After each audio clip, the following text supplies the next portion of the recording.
be talking real loud, spreading no lie, trying to bring me down. Enemies lurking, but I won't back away. Got a vision in my mind, I'm here to stay. With my crew beside me, we rise like a tide. When the storm gets rough, we ain't gonna hide. Propaganda swirling, but it won't touch me. Only love around, that's how it's gonna be. Keep moving forward, never looking back. The truth's in the power, it's an unstoppable track. In the city lights where dreams collide, we hustle through the night, fire in our stride. Whispers in the dark can't dim my glow. With rhythm in my soul, I'm ready for the show. We break the chains, rewrite the rules in this concrete jungle where nobody's fools. Unity sings louder than the lies they scheme. In the heart of the struggle, we dare to dream. Keep moving forward, never looking back. The truth's in the power. All right. Hold on, everyone. Hold on just a second. Let me get my earphones on.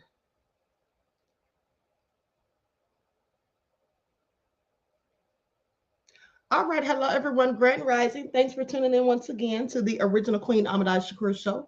I'm your host, Queen Ahmadiyyah Shakur, and this is your morning wake-up call. So as you're coming in, please feel free to go ahead and subscribe to the channel if you haven't done so already. Be sure to click that notification bell and click the word all so you're notified each time the Queen Goddess goes live. Also, don't forget to follow me on Instagram at Dr._A_Shakur, TikTok at Dr. A Shakur, and Twitter at DGoddess27. And as per usual, if you don't like the Queen is cooking, you already know what to do. Okay, so let's get into it. Nessie X is in the house. Cookie, Claudette, Jeff ATL, Anita Harrell. All right, Claudette, all hell no. All right, let's get it popping.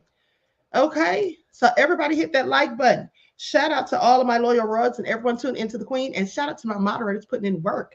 All right, hey, Queen Amona Huey, 504 Nola, Cookie's in the house. Queen Shay is here, G from the land. All right. Let's get into it. Now, before we get started with the receipts, let's have a brief word from my sponsor at 12 Tribes. Do not buy 12 Tribes on Earth hair growth oil and hair magic elixir unless you want super healthy, gorgeous hair that grows. They have a whole line of amazing hair growth products, including hair growth leave-in conditioner spray, hair growth shampoo, hair growth spray, and hair growth butter. I'm starting to sense a theme here. They include quality natural ingredients. They smell amazing, and you can see the results for yourself. So if you're looking for healthy hair growth for your natural or relaxed hair, try 12 Tribes on Earth today.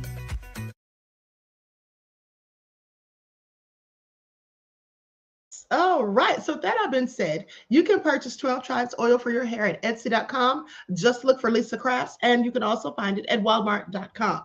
Okay, and don't forget, for the men, she has a lovely beard oil that you'll absolutely love, and so will your ladies. Okay, please pay attention. Now, with that all been said, and if you're not following Lisa Cabrera, you should be. Okay, now let's get into it, honey. Let's get into it. Hey, Nicole. All right, Reed's Room is in the house. All right. I'm glad y'all found the channel, honey, because they be hiding the Queen, honey. They got me on shadow band. It's all nefarious. It is all nefarious, honey. Somebody told me yesterday, hey, Tyrone, somebody told me yesterday that their cousin was asking about me and said, where's Queen Ahmadiyyah? I haven't seen any of her content lately. I said, honey, because YouTube's hiding it. Because they've been false flagging my channel. Okay, so that all being said, I'm glad you all did find it. So please double check and make sure that you're still subscribed to the Queen's channel, especially if you have not been seeing the content on your timeline or you haven't been receiving notifications. Okay, Nicole said you can't hide from us. Okay. Now, with that all being said, Troy, they have you shadow too, honey. You know how they do, but they swear they don't know what shadow banning is. Okay, please pay attention. Now, first things first. Let's talk about, hey, Christy One Love. Let's talk about Fani Willis. Fani Willis said her lying, no good raccooning self, okay, up there in front of that judge in the court and lied on Young Thug, trying to get that man sent back to prison, okay, over lies. Now, for those of you who missed the broadcast on yesterday, let me just give you a summary of what I talked about as it pertains to that. This little witch, okay, this little witch, Fani Willis, she sat up there and got mad because Young Thug reposted, something that a post that somebody made about one of the women that works in the DA's office, and he reposted it and said that she's a liar. Now, mind you, this woman didn't want anyone to know who she was, didn't want her face to be shown, but someone who's a blogger, they took a picture of her, I guess, when she was in court, and they posted her information. Somebody got the address to her house or whatever, posted all of that. This wasn't Young Thug, this was other people. Mind you, he reposted it and then said something along the lines of, this woman is the biggest liar in the DA's office. Once he said that, it went viral. People started going in on the woman. Somebody talked about having her assassinated. And so now Fani Willis is mad at Thug and trying to send him back to jail. So here's what the judge had to say about that. I knew it was going to fall flat unless it was going to be a corrupt judge who just wanted to give Fani what she wants. Judge declines to send Young Thug to prison over a viral post that sparked backlash. I know she's good at that now, and she's also trying to send Lil Baby to prison as well on a RICO. Now, a judge in Atlanta has declined prosecutors' request to revoke Young Thug's probation and send him to prison. But the judge cautioned him over his social media use after his viral post sparked online backlash against the district attorney's office. Now, this is what I want you all to think about. First of all, social media is actually the devil. Social media is where we find out all sorts of things about people's business. People get doxxed. People make threats to other people on here. People get online and go back and forth with beefs. It's a whole lot of nefarious things that happens on social media. But at the same time, it's also very beneficial because that's where we get a lot of our information. We can share information. We can find out different things, But at the end of the day, you see politicians, and the media and the government and these law enforcement officials, they don't like the fact. Now, they like social media for them to get on here and find out who's saying and doing what, so they can try to find people to arrest, hoping that you'll self-snitch. But what they don't like is the fact that we can get on here and say things. Now, I'm not talking about somebody calling for anybody's assassination. That's clearly nefarious and illegal. But they don't like the fact of the way the information can be disseminated on here so easily, and how we can just make things go viral, how people just take it and run with it and everybody knows, and people can get dragged. They don't like that when those actions are directed towards them. They don't like it when we get on here and talk trash about police brutality, social injustices, people who look like me talking about those things. They don't like it. They want to censor you. And then they want to get mad when something goes viral about somebody in the prosecutor's office. Well, people have a right to their opinions. I want you to pay attention to how this country specifically, particularly the government and law enforcement, try to silence people who are harsh critics of them and the work that they're doing or lack thereof. So they want to try to silence people. And Fani Willis thought she was going to silence Young Thug by sending him to prison because he did something she didn't like. Do you see how these same devils will sit up there and weaponize social media against the regular everyday citizens? That's exactly what they do. That's exactly what they do. Now, the Grammy Award-winning rapper pleaded guilty in October to gang, drug, and gun charges and was released from jail. Fulton County District Attorney Fani Willis said in a court filing Wednesday that he engaged in conduct that directly threatens the safety of witnesses and prosecutors, compromises ongoing leading proceedings, and warrants immediate revocation of probation. She's a lying bitch. That's what Fani Willis says, because he didn't do anything that threatened anybody. This is what other people did. But she thinks that she has the power, and she took it upon herself and had the audacity to make up lies on this man. I think the charges should be brought upon her for lying. Because where did he make a threat ever? He didn't. He voiced his opinion, as every citizen is allowed to do so. He thinks that woman's the biggest liar in the prosecution's office, in the DA's office. That's his prerogative. But you know who I think is the biggest liar in the DA's office? Fani Willis. I think it's you. She lied about her relationship with Mr. Nathan Wade. That's why she had to go before the court. Let's not we forget.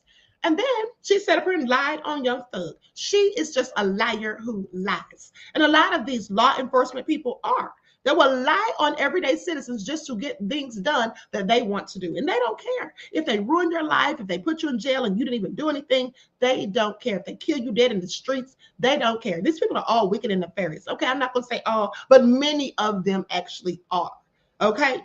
Now, what they should have done, in my opinion, is whoever posted that information about saying that somebody needs to call for her assassination or they're going to see to it that she gets assassinated, will go and lock them the hell up. They made the Bible threats. All you have to do is go to their social media account, send the post that they created to the owner of the platform, whether it's Instagram, Facebook, or whatever, X, whatever. Okay. And they can find out the person's IP address, and then that you know who the account belongs to. All right.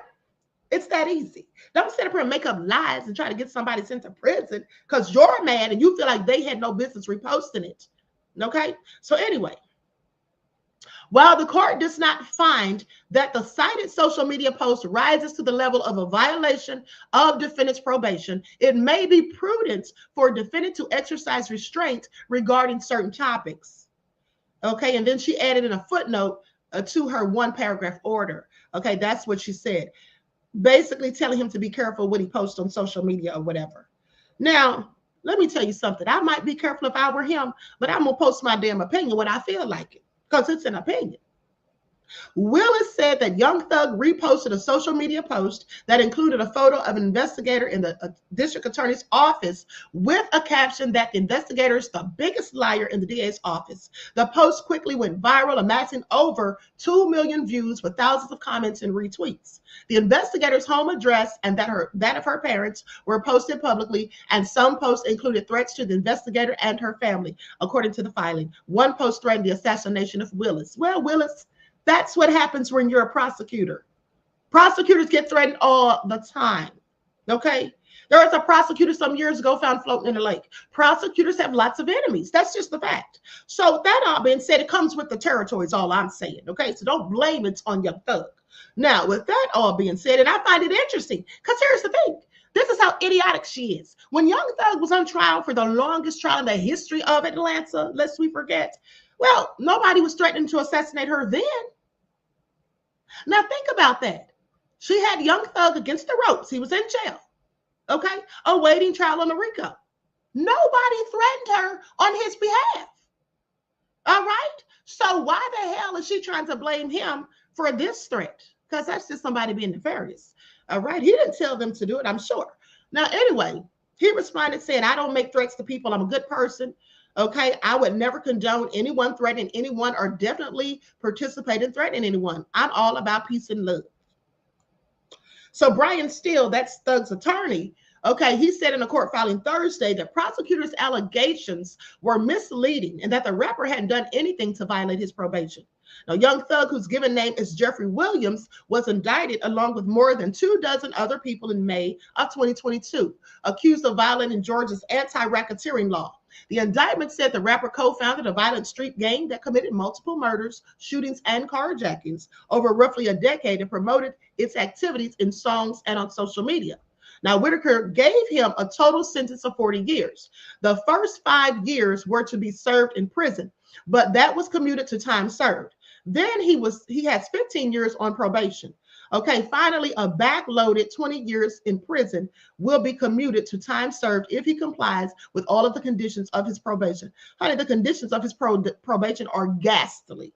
Okay, it's going to be very hard to abide by all of those conditions. He's going to literally have to walk on ice. Okay, he's going to have to walk on ice. Please pay attention. One false move. Now, if the judge had granted the probation revocation, that 20-year prison sentence would have taken effect. So this bitch was trying to get him sent up the river for 20 years because she didn't like the fact that he reposted something. Prosecutors say the investigator whose photo Young Thug reposted is currently a witness in multi-defendant gang murder in a case. Now, a judge explicitly said during a hearing that the investigator was not to be shown on television while testifying in the filing, according to their filing. Now, a blogger posted the investigator's photo on social media with the caption, "She doesn't want to be seen on screen." Well, here she is. And then he reposted it. So Young Thug's continued association with individuals actively involved in witness intimidation, threats of violence, and obstruction of justice is a violation of the conditions of his probation, according to Fani Willis. But the thing is, who said that he was in communications with this person who reposted or who posted that initial post? Also, Who said that he was in communication or even knows who the person is that threatened to have Fani Willis assassinated? Who said he was hanging out with these people? Because he probably doesn't even know them, to be honest. Now, his lawyer wrote that there's no suggestion the rapper was aware of the judge's order not to show the investigator. Right. How could any of us know that unless we were sitting in court when the judge said it? And it's not a problem. Okay. And it's not a probation. I'm sorry, not a problem, but it's not a probation violation to repost an image on social media along with an opinion that the investigator is untruthful. Isn't that what I told y'all yesterday? That's exactly what the judge said. None of the direct threats cited by prosecutors are attributed to Young Thug. Fani is so stupid. How did she think this was even going to fly? The trial of, I guess because she's Fani Willis and she said so, was good enough for her. The trial for Young Thug and 5 others began in November of 2023 after it took nearly 10 months to seat a jury. The rapper and 3 other defendants pleaded guilty in October, and the jury in November found the 2 remaining defendants in the trial not guilty of racketeering, murder, and gang-related charges. You know, Fani was pissed because she hates to lose. Right, although one of them was convicted on a gun charge. Young Thug co-wrote the hit "This Is America" with Childish Gambino. He wrote that, which became the first hip-hop track to win the Song of the Year at the Grammys in 2019. All right. So anyway, sorry, Fani, but it's not going down. I know that's what you were waiting on. I know that's what she was banking on and hoping for. But alas, she didn't get what she wanted. Okay? Now, and they need to put her in jail, like I said, for lying, because she knew that was all lies and cap. She knew it. The fact that a DA can sit up there and just make up a blatant lie on somebody and try to get their probation revoked, there should be consequences. Really, there should. She should not be allowed to do that. Because what if the judge had fallen for it? That's all I'm saying. Anyway, honey. So with that all been said, let's talk about Little Miss Crockett, honey, because Little Miss Crockett, and that's Jasmine, she is in this war with Pam Bondi, the new AG, okay, that Trump hired just because of her looks, I'm sure, because she damn sure is not qualified, okay? And I don't like this Karen, because that's what she is. She's a Karen. And now she's taking it upon herself to try to go after Little Miss Jasmine Crockett.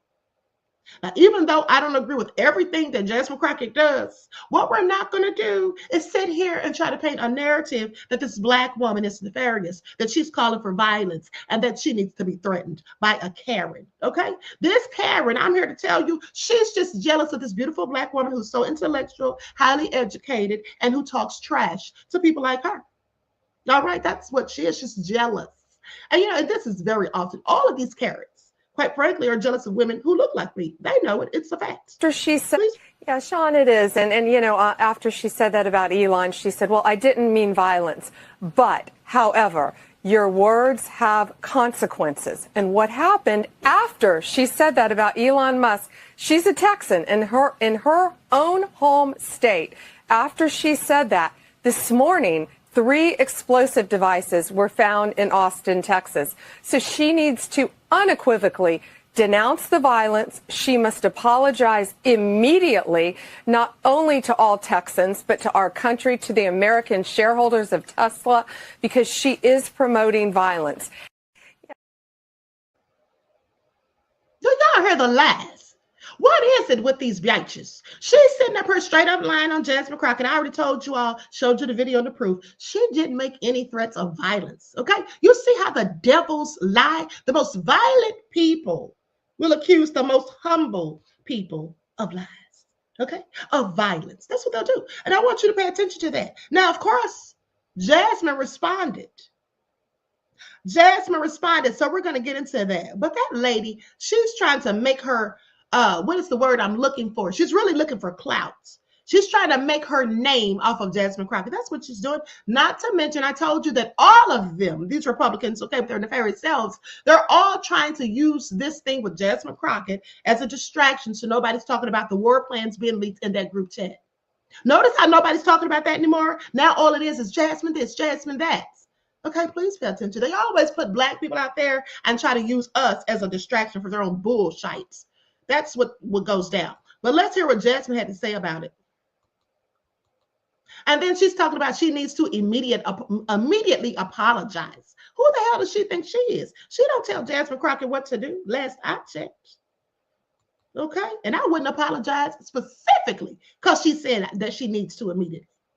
And sitting up there lying, talking about calling for violence. And then here's the thing: as far as those bombs being found at a Tesla in Texas, honey, before Jasmine opened her mouth calling for them to bring Elon down, before she ever said that, weren't there already bombs being placed at Tesla? And how do we know? Because I want y'all to think about how low down people that act like her and talk like that Karen are. Now, you don't think that possibly they could have said there were bombs at one of those Texas Tesla dealerships conveniently right after Jasmine said that, so they could try to blame it on her? Well, of course they would do it. Of course they would do it. Okay? Of course they would do it. And then even if there were actual bombs, I doubt it had anything to do with whatever Jasmine said. Okay? Because people were already doing it. There's a whole mass protest in numerous states going on tomorrow against Trump and Elon. And we're going to talk about that momentarily. So please miss us with it, Pam Bondi. Thank the chairman. I now recognize the ranking member of the subcommittee, Jasmine Crockett. Thank you so much, Mr. Chairman. And I first just want to begin with a news alert. Guess what? Joe Biden is not the president anymore. So maybe we can move on. Maybe we can move into the present, because it seems like we are living in the past. And listen, these are not the good old days, you know, like you used to sit around and your grandparents would talk to you about what used to happen. What we need to be talking about is how we are going to legislate, because I think that some of my colleagues have confused what our jobs are. And I get that we're sitting in judiciary. And so it may seem as if we are here to be litigators, but we are here to be legislators, which means that we are supposed to be writing laws, not trying to have our own trials and determine whether or not something is true or not, or whatever the case is, or who should be sued, who shouldn't be sued. All I know is that a great American hero, a good senator out of New Jersey, said something to the effect yesterday as he was shattering the record for holding the floor, a record that had been held by another racist in this country.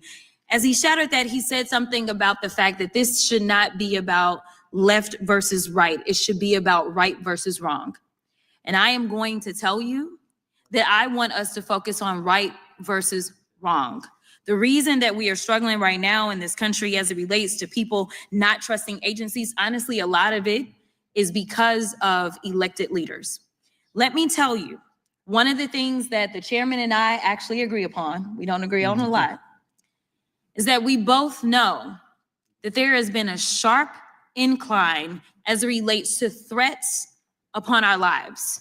Regardless of what side of the aisle you sit on, we both know and agree that as sitting members of Congress, we both are enduring more death threats than anybody should in this country. And I believe that it is because of the divisive rhetoric, and it is because of the selective enforcement of things. And so when we have, and I'm gonna be clear, because I had remarks and I'm going a whole other way. To have the sitting attorney general go on, and I'm gonna call it faux news. I know some of y'all love it, but it's fake to me. To have her go on Fox News and to then decide that she wanted to send a threat to me, it was wrong.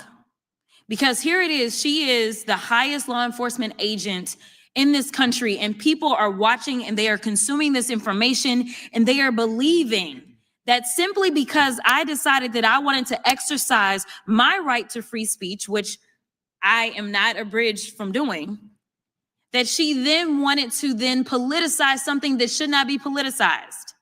I don't like Elon Musk.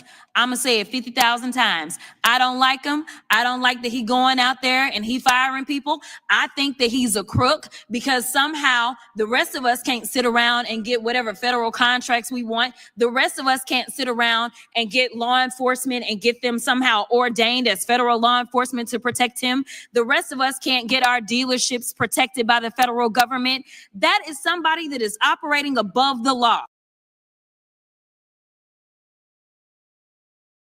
Let me stop right here for a moment. She's absolutely right. And I want you to notice Jasmine Crockett's demeanor when she's talking, a lot of hand movement, moving her head and all that. Y'all know how Black women do. So when we think back to the Fox News moment just a few days ago when they were going in on Little Miss Crockett and calling her a low-life loser. Remember that? Those hating, jealous bitches that were going in, calling her all kind of nasty names. Then you had the raccoon sitting there talking about she's racist and this, that, and the third. I mean, they were going in hard in the paint. And then he said she was cosplaying, that's not really who she is. She went to this elite school and all of this, and she's just acting, trying to be like AOC. She's not trying to be like AOC. She's acting like who she is. It's obvious to me from looking at her demeanor and the way she speaks and presents herself that she's just feisty. She's sassy. She's somebody who speaks up for herself. She doesn't take any mess. This woman's an attorney. Okay? Attorneys are known for talking mess. All right, at the end of the day, she wasn't faking. That's how she really acts. And that's her demeanor, her disposition, and all of that, the way she speaks to people, the way she comes for people or hits back at people when they come for her. These Karens do not like that. They don't like assertive, beautiful, educated Black women. That intimidates them. And that's why Pam Bondi is trying to come for Jasmine Crockett. And that's why all those blonde witches on Fox News had so much to say, because they're haters and they're just jealous. Okay, they want to take this woman down because she's a problem for them, because she's not going to let them talk trash to her. And trust and believe they didn't forget what she said about MTG, Marjorie Taylor Greene, whom I call Annie Get Her Guns. Let's not forget that they remember that she called her a blonde bad body built, a blonde bad body butch built, or whatever she called her, and went in on her. They haven't forgotten about that, and they're mad about that too. Okay, quiet as it's kept. You think they forgot about that? No, they didn't. That was the Reed of all Reeds. And how dare she talk like that to a white woman? Who does Jasmine Crockett think she is? That's what they're all thinking. Please pay attention. Reed's Room said they've been blowing up Teslas all month, long before Jasmine said anything. Exactly, beloved. Okay, exactly. And like I told you all days ago, they're simply trying to paint false and fictitious narratives. For whatever reason, just because he has a lot of money, more money than everybody else. And yes, I am happy to see that on my birthday, which is what I said, there were peaceful protests around this world against him because he is a problem. And so you never should have somebody that is sitting that high and is going to sit up here and threaten a sitting member of Congress when she knew good and well, if she watched the entire thing, that I specifically told protesters to make sure you consult with lawyers, just like I've told protesters over and over and over in the history of me advising people to go out and exercise their constitutional right. The fact that there are other sitting members that have received letters of threat from this new DOJ tells me that they are about retribution and they are not about following the law. The reason that our party, or I won't even say our party, our country is torn apart is because we can't even agree on right versus wrong. This should not be left versus right. The only thing that we're asking is that we have law enforcement. Okay, Reed's Room said bleach blonde, bad built, butch body. Yeah, that's what she said. Hold on, I see somebody told Straight No Chaser to stop being a hater. Hold on. Hey, Straight No Chaser with the Queen. Straight No Chaser says she is nothing but talk. She has no policy for her people. She is fighting for immigrants, not Black people. Well, here's the thing. I've already said that. I mean, I know exactly who Jasmine is, but that what I'm not going to do regardless. Here's what I've been saying for the past few days, that we like that she goes in. We like that she talks trash, that she's feisty, but that's not getting us anywhere. We need her to put out some legislation for an anti-Black hate crime bill and reparations. We know that, but the bottom line is, regardless as to what she's doing or not doing, what I'm not going to do is sit up here and listen to this blonde bitch Pam Bondi try to use her as a talking point for clout, try to use her as a distraction so nobody's focused on the chat leak of the war plans, which is very detrimental. I'm not going to sit up here and do it. And I'm not going to sit up here and just quietly, you know, stay on the sidelines while these devils go in on her, alleging that she's racist and calling for violence. That's what I'm not going to do. Because even though, like I said previously, even though I don't agree with everything that she says and does, she's a Black woman just like I am. So as far as that goes, I'm going to talk trash about it. I'm going to call them out on it, because that's what they always do to Black women, Black people in general. But these blonde, bad body built butches, like she called them MTG, they love to go after Black women. That's what they love to do. But then when they come talking about Roe versus Wade is going to be overturned, now they want those same Black women that they talk trash about to be on their sides. That's how that goes. So yes, I do agree with you. I'm not going to say she's only fighting for immigrants. At the end of the day, she does fight for Black people too, as far as I'm concerned. But I would like for her, she does defend Black people, but I would like for her to put out some legislation about the anti-hate crime bill, the Democrats, period. I don't care which one of them does it, but they need to do it. Okay, that's the problem that I have with the Democrats as of right now. But I have a bigger problem with the Republicans sitting here painting false and fictitious narratives, trying to make a thing when it really isn't, rather than talking about what the hell Trump and Elon are doing to disrupt the government. Do you all know that Trump shook up the NSA yesterday, fired the director? What's going on, Trump? We're going to get into it momentarily, but let's keep listening. That will show up when there is an actual crime.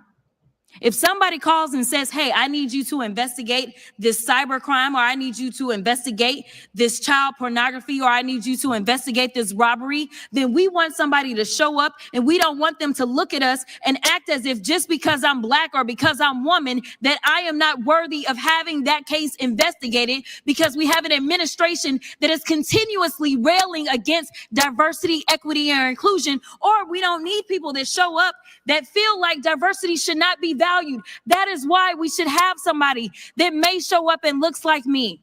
The final thing that I'll say, because you've been gracious, is this. When I first became a public defender, I had no criminal defense experience. And I walked in and I told my boss, Charlie, I said, listen, you should hire me. He said, why? I said, because I'm Black. Charlie looked at me like I was crazy. And I said, let me tell you something. When I walk in, I'm going to walk in with a level of rapport and understanding that maybe some of my other colleagues will not. Charlie offered me my job, and I worked my butt off, and I worked really, really hard for all of my clients, not just those that look like me. And that is what it looks like to serve. And that's facts on facts on facts. Okay, so now with that all being said, let me get a couple of these comments before I move forward. Okay, the Inkwell says, white women out of their own mouths say they envy Black women's outspoken abilities they don't have or use. Yes, that's a fact. That's absolutely a fact, beloved, and thank you. Okay, that is absolutely a fact. Now, with that all being said, Black Dove wanna be gangster says, Queen, I thought you hated Kamala and Democrats and loved Trump and his team. You got months bash Democrats. I think you meant you for months bash Democrats. Well, here's the thing. It wasn't that I was bashing the Democrats. I was holding them accountable, something that some Black people don't seem to know how to do. And of course, you thought that I was for Trump and his team. You see, the reason you thought that is because small-minded people, they often tend to think that two things can't be true at once. You see, they think that because I'm a person who holds the Democrats accountable, just like I do the Republicans, because when the Democrats are wrong, I call them out on their BS. When they do something I don't like, I speak on it. That would make small-minded people think that, oh, she must be for Trump and his team because she's not talking about them. Well, I felt like I didn't need to talk about them. They're Republicans. Black people have disproportionately for the past 50 plus years voted for Democrats. They're the ones who owe us. And that's what I was always saying. Now, had you been listening to the entirety of my broadcast, okay, for numerous of times, I said that I wasn't voting for Trump or Kamala, and I didn't. I said initially I was voting for Dr. Shiva until he called Sabby Sabs a house ninja. Okay, then I didn't vote for him either. So that's how that went, beloved. You see, at the end of the day, you see some of you Black people, y'all about to get mad because I'm going to step on some toes. But some of you Black people, you have the pitiful mindset that we have to be for one or the other. That if we're against this, we have to be for that. You call it, oh, it's choosing between the lesser of two evils. Well, I don't have to choose between the lesser of two evils because evil is just evil. I don't have to be for any one of them, and I have common sense to know that. Some of y'all don't know it. Some of you think that you got to be for one or the other. Ever heard of being independent? Ever heard of keeping your vote and sitting on the couch? I'm not telling you to do that. I'm just saying that's the thing. So why didn't you think that maybe Queen Ahmadiyyah is just not going to vote? Why do you think that maybe Queen Ahmadiyyah doesn't like either of them? Because that's what I said repeatedly. So when I've said something repeatedly and you sit here and say this, that just tells me that you're one of those people that are of the mindset that two things can't be true at once, and that you like to pick your own narrative, and that even though somebody puts the truth in your face or tells you how they feel, you don't listen. You only listen to the part of what they said that resonates with you. So when I was going in on the Democrats, bashing them or however you choose to frame it, well, you took it to say, oh, she must love Trump. I'm sorry. Wasn't I bashing Trump a whole lot back in 2020? I'm sorry. Have I ever said that I was going to vote for Trump? No, I never. And love his team. Who the hell loves those racist Republicans on Fox News? Who loves them? Who the hell loves Elon Musk or anybody else that's in Trump's little camp? I've never said anything that would make anyone with common sense and critical thinking skills ever think that. You see, the people who took it that way are those people who lack critical thinking skills, because those are the people that don't believe two things can be true at once. Now, I'm not trying to go in on you. I'm just speaking the facts. It's called cognitive dissonance. When somebody gives you the proof and receipts or tells you something that is true and you still don't believe it because you want to believe what you want to believe, that's cognitive dissonance. Okay? So that's all I have to say about that. All right? And, I'm sorry if you're late to the party, tardy to the party, but I've been going in on Trump since January. I was the first one to talk about his tariffs idea. I did a whole PowerPoint on it, how it's going to be just a bunch of BS and cause us to have higher bills, have us struggling and all of that. And it's going to make these other nations angry with him and lead us into World War III. Okay? So you have to really listen objectively. You have to listen without letting your biases take over, because some of y'all are biased. See, so here's the thing. I got into it with my uncle yesterday. My uncle cursed me out yesterday. And the reason he cursed me out is because I said exactly what Straight No Chaser with the Queen podcast just said. I told him that I love little Miss Crockett. I think she's cute and she's, intelligent and all of that. I love to see her going in. But she needs to get us the anti-hate crime bill, the reparations. She needs to start putting that in there. The Democrats together need to get together and give us what we've been talking about since 2018. That's why Trump's in the White House, because they're not listening to the people. And if they are listening, they're not doing what we want them to do. And so when I was telling him that, he's like, oh, you for Trump. You sitting up here going in on Jasmine. I said, where did I go in on Jasmine? I'm always defending Jasmine. Last I checked. But I do call her out and hold her accountable. You see, that's what we're supposed to do. We can't just sit here and go in on the Republicans, okay? And then just let the Democrats get a pass because that's the party for most Black people. We have to hold their feet to the fire. We have to voice our concerns. We have to call them out when they need to be called out. That's what we need to do. The Democrats keep doing little stuff like giving us symbolic gestures. They want to put people like Jasmine Crockett and Maxine Waters back in the day. They would like to put them out there in the forefront because they're feisty and they're going to talk trash and all that. And they know that people love to hear it because it's dramatic and it's, it's just something that people are interested in. It's drama. It's chaotic. And we're here for it. Honestly, we all are. But the bottom line is, where is that getting us? We still don't have an anti-Black hate crime bill. What's up with that? So that's the thing. So when I call out stuff like that, some of y'all will take like, oh, she's going in on the Democrats. Well, I can go in on them. That's my prerogative. And here's another thing. If I did love Trump, and if I was bashing Democrats, why are you mad? Why does that bother anybody else? Isn't that my prerogative? Do I come to your house, knock on the door, and go in on you about your political views, religious views, or whatever? No. Everybody's entitled to their opinion. And that's another thing that was getting on my nerves. When I was going in on the Democrats and I was calling them out for their bullshit that I felt like they were engaging in, some of y'all were literally getting mad. What are you mad for? What I do does not affect you or your life. Please pay attention. But let's continue. Now, here is another video of Little Miss Crockett. They say, watch, here we go again. Jasmine Crockett absolutely flames Republicans over the hearing on the Biden FBI. So let's get into to talk about these mass protests against Trump and Elon. I saw Elon posted on X. I just reposted this morning a bunch of people that look like him standing out there with signs saying, hey, thank you, Elon. Thank you, Elon and Doge, just praising him. I guess they're trying to counter the protests, but nonetheless, the protests are coming, okay? It's going to be massive protests tomorrow, so get ready. Ms. Crockett for an opening statement. Thank you, Mr. Chairman. And as I'm sure you can assume, we see this a little bit differently. Here we go again, talking about Biden, and more Biden. Today is nothing more than a dog and pony show for Republicans to avoid facing the American people for their trash policies that are killing the economy and our democracy. Despite Republicans' claim of backing the blue and being the party of law and order, we're here today because Republicans are willing to throw our country's top law enforcement agents. Hold on, I'm sorry to interrupt. Reed's Room said that's not true. Go look at her voting record in Congress. The problem is that the Dems don't have the majority in the House yet. Once they are in the majority, again, she can. Here's the thing. Nothing I said is untrue. What I said is facts. I don't need to look at her voting record, beloved, because I know her voting record. I didn't say she wasn't doing anything. I said two very specific things.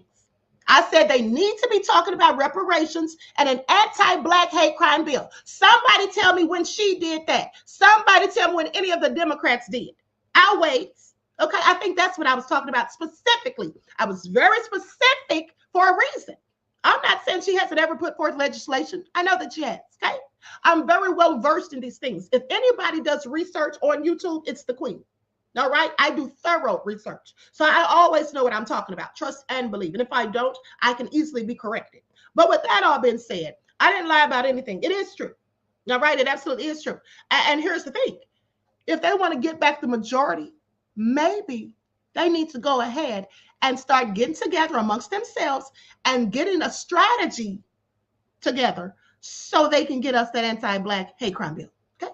Because if they want to get back control of the White House, like I said days ago, then they need to listen to what people who look like me are saying and give us what we're asking for. They owe it to us, period. Now let's continue. Under the bus to appease Trump and execute his political vengeance. Now, I know remembering things is hard for some of my colleagues on the other side of the aisle. Like remembering not to add reporters into a signal chat discussing military war plans. But let me remind my colleagues that it was Trump who decided to store national secrets and classified documents next to his oversized bathtub and toilet at Mar-a-Lago. It was Trump who took the documents out of the boxes and shared them with his guests. It was Trump who told his staff to move the boxes when the FBI was coming. And it was Trump who appointed Director Christopher Wray as head of the FBI, the same director that allowed the investigation to move forward. As much as Trump and Republicans hate to accept it, we are still a country with laws. And when you break them, there are consequences. Mm-hmm. Now, make no mistake, we should all be concerned about the FBI. But my concerns as ranking member of this subcommittee, as a member of Congress, and as an attorney, as well as a citizen, are based on things called facts. And when I say facts, I mean clear, indisputable facts, not those alternative facts my Republican colleagues continue pushing onto the American people. Okay, so Byron says a strong Black goddess. They fear that. It's okay to disagree on something, but to stick together on the one thing. Exactly. See, here's what I keep saying, you all. I have said this so many times, that the thing that is so bad and detrimental about Black people is that we don't stick together. Okay, we just can't seem to do it. You see, when we talk about someone like Jasmine Crockett, for example, like I told you, I don't agree with everything she says and does. I really want her to, the Democrats collectively, to get together and do, the things that I'm talking about. But the bottom line is this. The people who don't look like us, they stick together whether they're right, wrong, or indifferent when it comes to going against us. That's just the fact. That's what they do. They could have 100 things, 99 of the things they could disagree on. They could just agree on the one thing, but that's enough for them to stay unified collectively. That's how they get down. And I love it. That's how we should get down, but we can't. Because you see, the thing about us, our problem is we can have 100 things. We can agree about 99 of those things and only disagree about one. And that's enough for us to throw each other under the bus, sadly. If I disagree with one or two things that Jasmine Crockett says or does, that's not going to make me not like Jasmine Crockett. That's not going to make me talk down on her. That's not going to make me sit here and watch the lying-ass Republicans call her racist and pretend she's calling for violence, and I'm not going to say nothing. That's not going to make me do that. I'm going to say something. I'm going to say something. Okay, that's how I roll. That's called being on code. Some of y'all ain't on code and you never going to be, and that's fine. But that's on you. She's not a raccoon. If she was a raccoon, I wouldn't say anything nice about her ever. She's not Herschel Walker. She's not Tim Scott. Okay? Last I checked. Anyone thinks she is? Let me know. Maybe I missed something. But as far as I'm concerned, she's a nice black lady doing her job. She may not always do it the way I would do it if I were her. I don't always agree, like I said, but I don't have to always agree. I know how to objectively think and how to use critical thinking skills and how to agree to disagree. And Black Dub wanna be gangster says, Queen, I'm not hating on you, but I clearly thought you was a Trump supporter the way you bashed Kamala and Democrats. Well, of course you thought that. There were many people who thought that. And like I said, and I'll say again, they thought that because they weren't listening to the whole message that I was giving. They only heard what they wanted to hear. They took out sound bites. That's what y'all did. Because I specifically said 1,000 times or more that I'm not for Trump, that I'm not voting for Trump. I went in on Trump, but you didn't hear when I went in on Trump. Because the only thing that resonated with you was that I was going in on the Democrats. Because you obviously like the Democrats. Okay? Because most black people do. Kamala Harris, most black people liked Kamala Harris, okay? I didn't like some of the things about Kamala Harris's record. I had done a whole expose on Kamala Harris back in 2019 before she was running this time. I'd already done a whole expose comparing her to Linda Fairstein. So me going in on her had nothing per se to do with Trump. This is stuff that I had been saying about the woman since 2019 when I was on Dr. Boyce's channel, Fly Nubian Queen. Straight No Chaser with the Queen can tell you because she was on there with me. So with that all being said, this is nothing new. Some of y'all don't know the Queen and you don't know how I get down, and you might pop in every now and again and see one or two broadcasts, but you really don't know the whole story. Because you haven't been following me from day one. So when you hear me holding Democrats accountable and calling them out on their bullshit, which some of y'all would never do, you'll be like my uncle who got mad and cursed me out yesterday. Okay, my uncle was mad because he doesn't like you to say anything ever negative about the Democrats. Well, I'm going to say something negative if I feel like I need to. Okay, just because I may be down with a party or whatever. Okay, I'm not down for either of the parties, to be honest, but I'm just saying if I were down with the party, I still can hold their feet to the fire and hold them accountable. Some black people, sadly, don't even want to hold each other accountable. Don't even want to hold other black people accountable. That's why some of these black women got mad at Felicia Rashad when she was on the Breakfast Club and talking about how some of these young black women get down. We're going to talk about that later, maybe. Some of y'all got mad because some of y'all don't want to hear the truth because the same thing she was talking about, that's what some of y'all do. And you don't want to be called out. You just want to let things, just let things fly. And you pick and choose what you want to go in about. It's called selective outrage. And I'm not ever here for it. Okay? I call out both parties. If anybody wants, and here's the thing. Somebody that's very close to me was saying, well, Queen, you should not be talking down on the Democrats. You shouldn't be calling them out or whatever. It's okay to tell them. I said, am I lying though? Am I telling the truth or am I lying? They said, well, you're telling the truth, but sometimes there's a time to tell the truth. I said, baby, the truth is always to be told. Okay, there's no time frame for which I can say it. And they were like, well, the election's coming up, so this ain't the time for you to be telling the truth about the Democrats. Oh, yes, it is. Yes, it absolutely is. Okay? That's just how I get down. Now, some of y'all may love it. Some of you may hate it. It's okay. You're entitled to feel however you do. And because Black Dub want to be gangster, because you said what you said, I don't think you're a hater. See, that's another thing black people need to stop doing. As soon as somebody critiques us or disagrees, we want to say they're hating. People aren't always hating on you. Sometimes people really just feel the way they feel. But some foolish people would love to say that somebody's hating just because somebody's telling the truth about how they feel about them. Okay, so I never thought you were hating. I just feel like you were misinformed and that you really didn't listen closely to get the gist of my entire message. Because I said so many times over and over that I'm not for Trump. It may have sounded like I was because I wasn't going in on him. I didn't give a darn about going in on him. I went in on Trump back in 2020. Okay, with the whole insurrection and all the other bullshit he was doing, I went in on him then.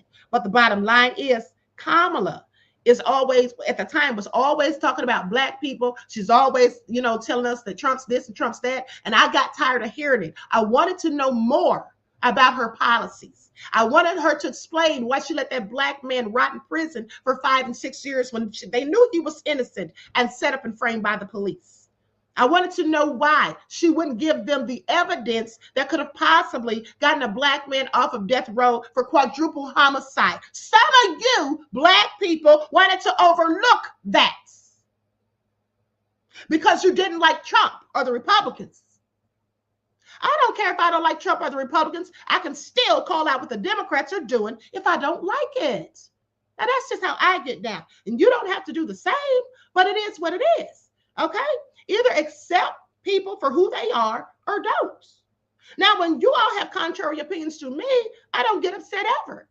Because whatever opinion you have, you're absolutely entitled to it. Everyone is entitled to feel the way they feel. But what we never should do is paint narratives or just make assumptions about people. When I've already told you how I feel about something, why would you think something the opposite other than what I already said? Because why am I lying? Why would I have to sit here and lie to y'all? Y'all don't do nothing for me.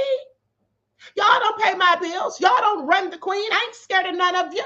If anybody wants to talk trash, I can drop the link. So why would I need to sit up here on this platform and lie about Trump or the Democrats? I say what I feel. That's just what it is. So if I told you I wouldn't vote for Trump and I'm not down for Trump, that's what you should have thought, because that's what I said. Never said what you're saying. Okay, but let's continue. So let's talk about facts. Fact. Even prior to being confirmed by the Senate, Kash Patel was directing officials within the FBI to fire members within the Bureau simply because they worked on the lawful investigations into Trump. Fact. Patel failed to disclose his previous work and financial ties with the country of Qatar, a country that, had you had read the Mazars report, released last year by the House Oversight Committee, you would know paid close to $500,000 to Trump while he was president of the United States. Unsurprisingly, the FBI's Foreign Influence Task Force was recently disbanded, and the DOJ also cut back on its Foreign Agents Registration Act enforcement. Our enemies are jumping up and down now that we're doing their work for them. Another fact, Patel has never even been an FBI agent and is now leading the Bureau.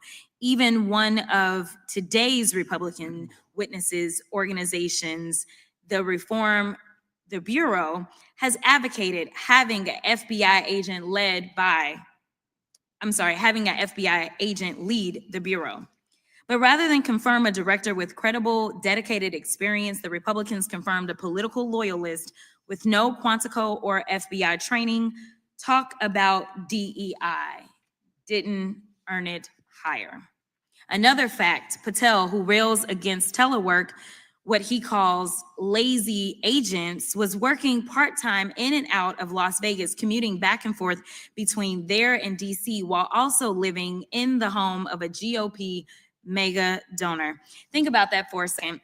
Could you imagine what Republicans would have done had, say, James Comey had been living in New York part-time as the FBI director, and if his New York home was owned by, say, George Soros? Speaker Johnson would have forced a floor vote on articles of impeachment within days of this news coming out. But nevertheless, my Republican colleagues are willing to sacrifice safety for stupidity as long as it's loyal. Another fact, Patel and Trump-backed FBI leadership have redirected FBI agents who are working on investigations involving violent crimes against children and child exploitation and transferred them to work on anti-Tesla attacks and redacting Jeffrey Epstein files. Talk about FBI waste and abuse. You simply can't make this stuff up. To be clear, Director Wray testified before Congress last year, noting that, quote, if each one of the FBI's cyber agents and intelligence analysts focus exclusively on the China threat, China's hackers would still outnumber FBI cyber personnel by at least 50-1. Why you should never wrap your credit card in tin foil. I've worked at a big corporation bank for 12 years. Yes. Yet rather than hire more agents to protect against these cybersecurity threats, Director Patel is reassigning agents to redact Epstein files. Someone please tell me how this makes America safe. It's almost as ridiculous and wasteful as Patel's idea to contract the Bureau with UFC fighters. And while I have very real concerns about the current state of the FBI today, I want to be very clear. My concerns aren't with career agents, the men and women dedicating their lives to protect our country and communities. It's with the irresponsible leadership and reckless decisions coming from Patel, Trump, and Doge staff within the FBI. Our Bureau needs resources to do its job effectively. What it doesn't need is 20-something-year-old Doge bags reviewing materials without having. Did you all catch that? She said what it doesn't need is 20-something-year-old Doge bags, like douche bags. Okay, please pay attention. That was a good one. The shade of it all. Having undergone proper vetting and clearance. The American people have a right to be worried, but these worries shouldn't be based on Republican baseless conspiracy theories. Our country is already on a dangerous path, pushing closer to causing irreparable harm. Republican members need to wake up and put Trump loyalties aside to engage in real oversight of the current FBI before it's too late. Congress deserves it. The brave men and women at the Bureau deserve it, and the American people deserve it. I want to add one more point. As a civil rights attorney, I have had to sue law enforcement. There have been times that I can truly say that law enforcement has crossed the line. And I truly believe that there can be one or two in a bunch that can ruin everyone.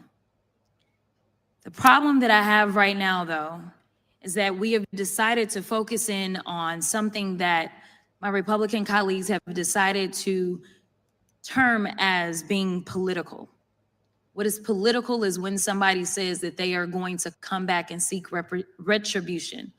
What is political is firing people because they simply were following the evidence and doing their jobs as law enforcement has been trained to do. And ultimately, regardless of whether or not anyone believes that it was right to indict the president, not once, not twice, not three, but 4 times he was indicted, ultimately, each of you knows enough to know that at the end of the day, it is citizens that sit on a grand jury that are the ones that decide whether or not evidence exists to go forward with an indictment. And ultimately, when this president was convicted by a jury on the state level, it was a jury of his peers. And so I want to say thank you so much for your time. Thank you so much. Now, what I'm curious to find out, what I'm curious to know is, are the Democrats going to speak up for little Miss Crockett while the Republicans are coming for her, painting her as a racist and someone who spews violent rhetoric? Are they going to stand up and say anything? I don't think they will, but I'll wait. Okay, the Inkwell said none of these parties are for the Negro. Wake up. Exactly. Malcolm X told us, okay, decades ago about the liberals. All right. He said they're the wolf, or they're the fox, and the Republicans are the wolf. You see the wolf coming. You know what the wolf is up to, but the fox is sly and sneaky. Okay, I'm just saying. I said the same stuff Malcolm was saying while y'all sitting up here talking about I was bashing them. I was holding them accountable, and I was calling them out on all fronts for the truth, the same way Malcolm X did, okay? All right, because unlike some of y'all, I don't feel like just because that's the party for most Black people that no one should hold them accountable and that they're above reproach, because they're not. All right, anyway, 100 Black Ray Oak said Elon Musk sympathizers are what they are. Absolutely, beloved. Thank you for your contribution to the channel and your insight to the topic. Peace, love, and blessings. Yes, those people standing out there with the signs praising Elon are absolutely Musk sympathizers. Okay, or as some of you all call him, muskrats. Okay, now with that all being said, let's talk about Trump shaking up the NSA, honey, because Lord have mercy, what is he up to? Trump has gone and fired the NSA director. What did he fire the poor man for? What? I have questions. NSA director and Cyber Command Chief Timothy Hoff, Deputy Wendy Noble fired in major shakeup in wiretapping agency. Now, this is all interesting because Trump, why didn't you fire Pete Hegseth or Mike Waltz? Okay, after that leak. The director of the National Security Agency, known as the NSA, Air Force General Timothy Hoff, reportedly was fired Thursday from his post as the head of the agency. Now, Hoff's removal as director of the NSA, the nation's primary cyber espionage and electronic eavesdropping agency, they're very close to the CIA, comes on the same day at least 3 White House National Security Council staffers reportedly also were shown the door. Honey, Trump's not playing games. Please pay attention. All right, the ousted NSA director, civilian deputy Wendy Noble, was also let go Thursday, according to the Washington Post, citing current and former U.S. officials. Noble was reassigned to a role within the Pentagon's office of the Undersecretary of Defense for Intelligence, according to an outlet. Now, the reason behind the NSA shakeup is unknown. The U.S. officials don't have any information as to why.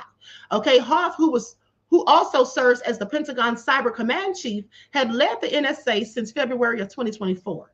Okay, hadn't been in there very long. It's unclear if the Air Force General will remain at his Cyber Command post following his removal from the Fort Meade, Maryland-based, Fort Meade-based spy agency. Now, Department of Government Efficiency Chief Elon Musk was hosted by Huff at NSA headquarters just last month. Now, his first known visit to the U.S. intelligence agency. Lieutenant General William J. Hartman, Huff's deputy at Cyber Command, will take over as acting director of the NSA. Now, Senator Mark Warner, the ranking member of the Senate Intelligence Committee, slammed Huff's dismissal, saying General Huff has served our country in uniform with honor and distinction for more than 30 years, at a time when the United States is facing unprecedented cyber attacks, as the Salt Typhoon cyber attack from China has so clearly underscored. How does firing him make America any safer? This is what he wrote on X. Now, the senator also took aim at President Trump, referencing reports that the firings of National Security Council staffers came shortly after he took a meeting with right-wing influencer Laura Loomer, saying it's astonishing that President Trump would fire the nonpartisan experienced leader of the NSA while still failing to hold any member of his team accountable for leaking classified information on a commercial messaging app. Isn't that what I said? I find it also interesting. What's really going on here? Even as he apparently takes staffing direction on national security from a discredited conspiracy theorist in the Oval Office. That's what Warner said in a post. Now, Trump acknowledged his meeting with Loomer on Thursday, but denied that his conversation with her prompted the National Security Council firings. When reached for comment, the NSA referred the post to the Pentagon, which did not immediately respond to the message. Now, the White House also did not respond to requests for comment on Ho's firing. I wonder why they fired the man too. I just have questions like, what is Trump doing? Like, this is all crazy. This man's been in the military, okay, for 30 plus years. Let's not forget that he also fired that black man who's a top military official, lieutenant colonel, a lieutenant general, I do believe. And that man had like 40 years of expertise. And then he fired the woman who was a top official and the white woman and the white guy. And I think the white man may have been LGBTQ. But he fired these people because he felt like they were DEI hires. These people were all more than qualified for their positions. The people that Trump has hired, they're not. They're not qualified. Why the hell is Pete Hegseth in his position? Okay. Anyway, make it all make sense. So anyway, then Trump goes on to talk about Elon Musk. He said he wants him to stay with the administration as long as possible. And he hints that Doge has found something horrible. President Trump was adamant Thursday that he wants Elon Musk to be a part of his administration for as long as possible. Okay, teasing that the tech mogul's team of government cost cutters recently uncovered something drastic and horrible. He says, I want Elon to stay as long as possible. Okay, and number one, I like him. Number two, he's doing a great job. Number three, he's a patriot. Trump, please sit down. Okay, please sit down. Now, Musk, the unofficial head of Trump's Department of Doge, or government efficiency known as Doge, is expected to leave the post at the end of May, okay, when his special government employee status expires. Okay, per federal regulations, SGEs can only work in government for 130 consecutive days. Right now, pegging May 30th as the Tesla, SpaceX, and Starlink CEO's last day as Doge chief. So says that we're not in a rush, but there will be a point in time in which Elon's going to have to leave. This is what Trump said. He's got a number of companies to run. The president didn't put an exact date on when Musk will be departing the administration, but said that he expects it will be soon, in a few months. Now, Trump noted that Musk is welcome to stay as long as he likes. So when asked if he would consider appointing the world's richest man to a different post in order to keep him around longer, Trump responded saying, I think, I would. Elon's great. So the president signaled that Elon's Doge efforts to root out waste, fraud, and abuse in government will continue after Musk's exit, okay, with his cabinet secretaries taking totally over and Doge staffers shifting to permanent positions inside federal agencies. Said that we have a lot of smart people. Okay, a lot of those people, I believe, are going to go into the agencies and then work on it from the inside. Now, as for Doge's latest discovery, the president suggested it was egregious, but refused to provide any details, saying that Doge found something today that's absolutely horrible. It's horrible. You'll find out very soon, he said. What they found is incredible. And we give Musk a lot of credit. He got some very smart people. The White House did not immediately respond to the request for comment as to what they actually found. Now, is Trump lying, trying to keep everybody in suspense? Okay, unwarranted, no less. I have questions. What did they find? As much as Trump loves to talk, if they really found something drastic, he probably would have said it. So I don't know about that. Okay, I don't know about that. But now let's talk about these protests. Hands off protest update. Nationwide anti-Trump march, April the 5th, expands. All right, according to Newsweek. I know who won't be out there. That's me. All right. So that being said, the nationwide hands-off protest planned for April the 5th is still growing across the country one day away from the event. Protests were already planned for over 1,000 cities and towns across the nation, but now more locations, including some even overseas, have appeared on the official hands-off and mobilized websites. Now, the protests are organized by advocacy groups, including Third Act, an environmental group led by environmentalist and author Bill McKibben, Reproductive Freedom of All, and the 50501 movement. They're being held the weekend before the SAVE Act will likely be voted on in Congress, okay, which many civil rights activists have warned will make it much harder for women and minorities to register to vote. Okay, please pay attention. Sounds like voter suppression. Now, they're also being held right after the stock market plunged following President Donald Trump's tariff impositions on April the 1st. Hands off have been contacted via email for further comments. So hands off is a grassroots movement for people who want the Trump administration, including Elon Musk, by the way, to take their hands off of Social Security, federal jobs, Medicaid, and more. Now, although Republicans won the House and Senate, the presidency in November, and the presidency in November, anger at their mass firings of federal workers, shuttering Social Security offices, tax breaks, for the ultra wealthy, and laws to make voting more difficult for citizens have resulted in angry town halls in Republican and Democratic districts across the country. And see, here's the thing. They're doing all of this protesting or whatever, but they want people like me to be out there with them. No, y'all go ahead. Y'all voted for Trump. Y'all got what you want, and now you want to cry foul? Yeah, I'm sorry. I'm good. Annapolis, Maryland, and Jackson, Mississippi did not have any protests planned on April the 5th at the time of publication, although there are other locations hosting hands-off gatherings in both states. Protests are also taking place at over 1,000 other locations in the U.S. and Puerto Rico included, in locations such as McAllen, Texas, and Howard County, Texas. So according to another new announcement from the hands-off, the group Dropkick Murphys, a band that has been vocally anti-MAGA since Trump's first term in office, will be performing at the Boston protest. Now, Americans abroad and citizens of other nations who have been impacted by the decisions of the Trump White House, such as imposing mass tariffs, the stock market cratering in response to those tariffs and cutting funds to USAID, are also taken to the streets. Now, protests are planned in Berlin, Frankfurt, Vienna, Brussels, London, Paris, Amsterdam, Lyon, Nice, Lisbon, and Guadalajara, as well as other locations.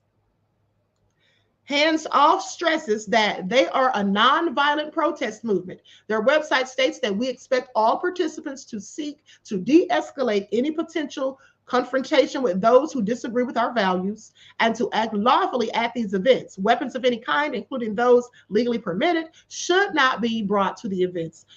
I think that there's going to be some drama out there. I think there's going to be some fights that take place. That's just me. I think there's going to be some fights because those counter protesters are coming with their little Elon flags and the little protest signs talking about, not protest signs, but their little their sympathetic signs for Elon, talking about, go Elon, thank you Doge, thank you Trump, and all of that. Those people are going to clash. Okay, and I'm going to be here for it. I'm going to be sitting at home with a bowl of popcorn, watching it all go down, honey. That's where I'll be. All right, that's exactly where I'll be on tomorrow. Now, the hands-off mission statement says that this is a nation mobilization to stop the most brazen power grab in modern history. Trump, Musk, and their billionaire cronies are orchestrating an all-out assault on our government, our economy, and our basic rights, enabled by Congress every step of the way. And yes, this is what I already told you. And the reason they're doing this, like I said weeks ago, is because they're purposely disrupting government. They're trying to usher in an entire new agenda. What they're doing is they're paving the way to implement Project 2025, the very thing that Trump lied and said that he had nothing to do with. They say they want to strip America for parts, shuttering Social Security offices, firing essential workers, eliminating consumer protections, and gutting Medicaid, all to bankroll their billionaire tax scam. They're handing over our tax dollars, our public services, and our democracy to ultra rich. Okay, and here's the thing. I was on the phone with a friend of mine from New York last night, and as I talked to them, they're like, wait a minute, what the hell's going on? And I said, what's happening? And they told me that there was a bunch of buses pulling up, and that all of these immigrants, hundreds of immigrants, were just all over the place. And I said, now, are they dropping them off, or are they picking them up? What's going on? He said it looked like they were dropping them off. Hundreds of immigrants, buses, loads full of them, all over the New York streets. Hands-off protests will take place in all 50 states as well as in several countries tomorrow. Okay, and they have a list of all the states and countries or whatever. Pretty much, I'm just going to show you the map. It's going to show you the map with the red dots is where these protests are going to be held. See that? Okay, that's almost everywhere. Okay. So, Trump and Elon, get ready for it, okay? Because they're coming for y'all. They got things to say. They have grievances to voice and express. And, like I said, I'm here for it. Now, meanwhile, let me go to this video that I retweeted on X that Elon posted, with the people standing out there praising him. I'm going to mute the sound because they're playing some kind of music in the background. Hold on just a moment. Here we go. Like up, everyone, please. Don't forget to like and share. Thank you in advance. Hold on. Terror. Police claim terrorist is a victim of Democrat incitement. They were inspired to attack Tesla because of Democrat leaders. Okay, let's get into this. I just happened to see this when I went on X. Hold on. It looks like they're having a press conference. Apparently, Tesla was attacked or whatever, another Tesla. And they're trying to say this is the fault of Democrat leaders. They're talking about Jasmine Crockett. They're just not saying her name. Here we go with the bullshit. This is what I'm talking about right here. Okay, this is what I'm talking about right here. Now, I know some Black people don't like Jasmine Crockett. They think she's a Democrat shield or whatever, so they're not going to say anything about it. But I'm going to say something. Okay? That's what I'm going to do. I'm going to definitely say something. I have a whole problem with it. Hold on. Bloomington Chief Hodges here. Showed you this video last week of this person scratching his Tesla. And like SpongeBob said here, 1 day later, thanks to everybody's help, we were able to identify them. The suspect here is a woman in their late 20s. They turned themselves in. They were brought in with their family. They've been fully cooperative. The victim in this case just wanted their car fixed, and they just wanted the suspect to pay for that. Based on the totality of the circumstances here, and along with our core value of being compassionate, this is the best outcome for everybody involved in this case. But let me be clear here. In Bloomington, you probably have never heard me utter these words. The suspect in this case may have been a victim. And I mean victim in terms of the rhetoric that is being spewed out here by some of those in leadership. Now, I need y'all to listen to this. Say what now? Here's the thing. Now, this man right here, I don't know him from a can of paint, but I'm willing to bet $1 to a dime that he's a raccoon. And he's talking about Jasmine Crockett, just like the Republicans are talking about Jasmine Crockett. He's talking about her when he's saying Democratic leaders. And here's the thing, because she's the one that's been under fire lately from the Democrats, by the Republicans. But I mean, she's the leader of the Democrats that's been under fire, and who said something specifically about Elon and called for him to be taken down. So of course he's talking about her. But what I want you to pay attention to, this mother sucker just called the person, the Karen who keyed that man's car, he called her a victim. He said she's a victim of rhetoric. So you mean to tell me because something that somebody said is what led her to go key somebody she doesn't even know's car, doing damage, vandalism, and he's calling her a victim? Do you all see how asinine that is? Do you all see how asinine that is? He's trying to save face with the people who don't look like him. That's what he's doing. She's a victim. No, she's a criminal is who she is. And I want you to pay attention, because I guarantee you, if that had been a person who looked like me that did that and was caught on camera, do you think that he would even remotely liken that person to a victim? Of course he wouldn't. Do you think that he would even say that they only did it because of rhetoric from Democratic leaders? Just please sit back and pay attention to the rhetoric that's being spewed. See, here's what some of y'all not going to realize until it's too late. Their attacks in them painting false and fictitious narratives on one Black person leads to them doing it to multiple Black people. Next thing you know, they'll be lying on all of us, saying that we're all out here promoting violence, that we're all out here saying do something, nefarious to Elon, when the fact of the matter is the only people attacking Elon is them. The people keying cars, starting fires at Tesla, acting like fools, calling for Elon and Trump, calling them to the carpet, are their own people. And I love it. See, for once, we don't have anything to do with it, but they're trying to make us have something to do with it. They're trying to act like this Black woman got all this stuff started with people going in on Elon, when they know damn well people have been going in on Elon ever since he took over the Department of Government Efficiency known as Doge. They got mad at Elon when he called them stupid, when he talked about the people who look like him and said that they were racist. That's what he said about MAGA. Y'all remember, I reported on it. When he said out of his mouth that some of the MAGA people are stupid and lazy. Elon said it. I couldn't believe it, but he said it. And they've been mad ever since. Because how dare he call them stupid and lazy? It's okay if he calls us that, but not them. They're fighting amongst themselves. And I'm here for it.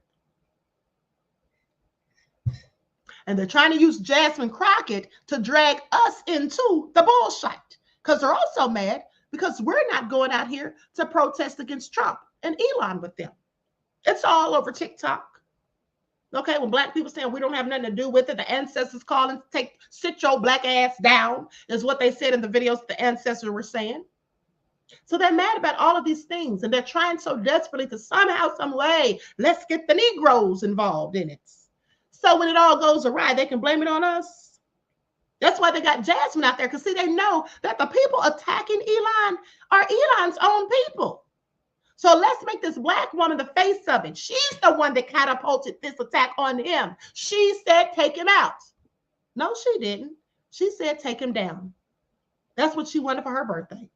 She didn't tell anybody to do anything violence. She specifically said, I'm not calling for violence. But even when she said that she specifically wasn't calling for violence, little Miss Pam Bondi, the Karen, she said, yeah, Sean, it is. And after she said that about Elon, she said, well, I didn't mean violence. But, however, your words have consequences. And what happened after she said that about Elon Musk, she's a Texan in her own home state.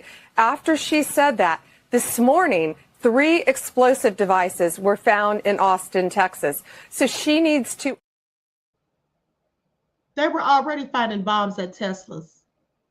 They were already finding bombs, okay, for weeks at Tesla. Didn't have anything. And here's the thing. The people setting the bombs, the people doing all this stuff, like I said, these are people who don't look like us. Now, y'all ask yourselves. Y'all ask yourselves, do y'all really think those people setting those fires and planting those bombs were listening to little Miss Crockett?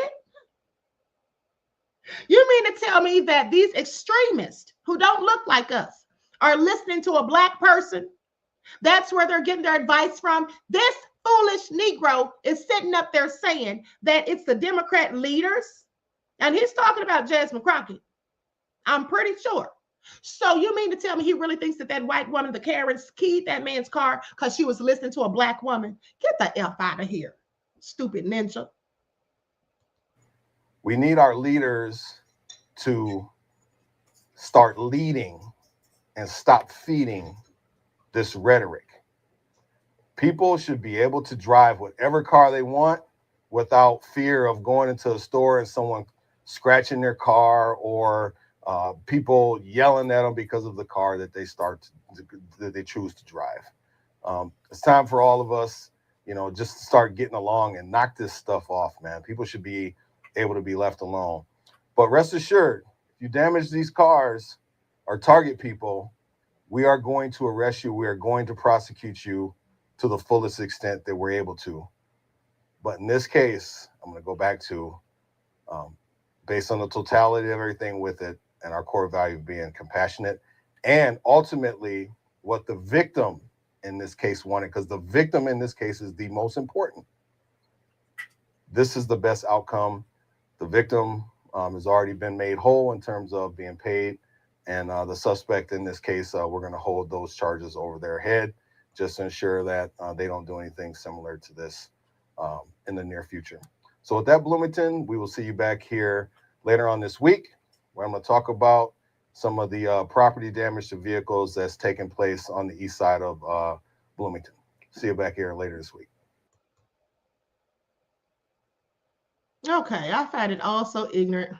Now, Olivia Harmon, whoever that is sitting here saying, speak, sir, in the name of Jesus. Honey, don't bring Jesus into bullshit. Okay, now you done make me curse. Don't bring Jesus into bullshit, because that's what that is. Okay, so you agree with him foolishly that Jasmine Crockett is the reason that person keyed that man's car? That's what you think? Child, sit down somewhere talking about Jesus. Speak on it. You sound ridiculous. Okay, Jesus don't have anything to do with it. All right, please stop playing games. All right, please stop playing games. Okay, make yourself make sense at the end of the day. Now, let me go to the video that I was actually looking for. Now, we saw Karens out here, like I said, keying up cars. There was an Asian man that I think may have had something to do with the car or whatever, had an incident where a car was keyed and all this stuff or whatever. These people don't look like us, and these people are absolutely not getting these ideas from Jasmine Crockett, and that's just the fact. Period. Like I said. They're sitting up here trying to put black people in it when we don't have nothing to do with it. And like Edward said, that's why Jasmine Crockett needs to stay out of it. She does, but she got excited and went in on Elon. But yeah, she does need to stay out of it. So they don't have any excuse to be calling her darn name. All right, trying to put us in the bullshit.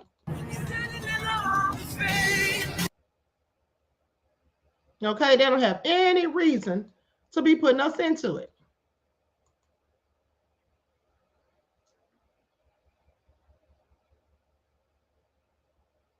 Look at them.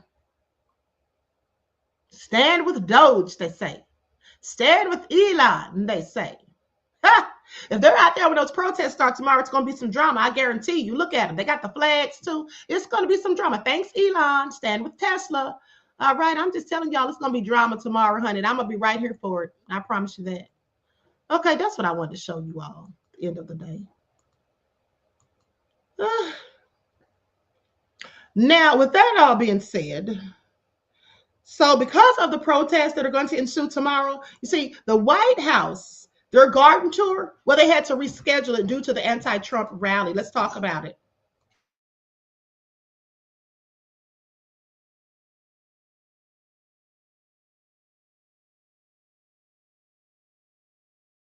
Okay, so here we go. Now let's talk about this. White House postponed Saturday Gardens tour due to anti-Trump demonstrations.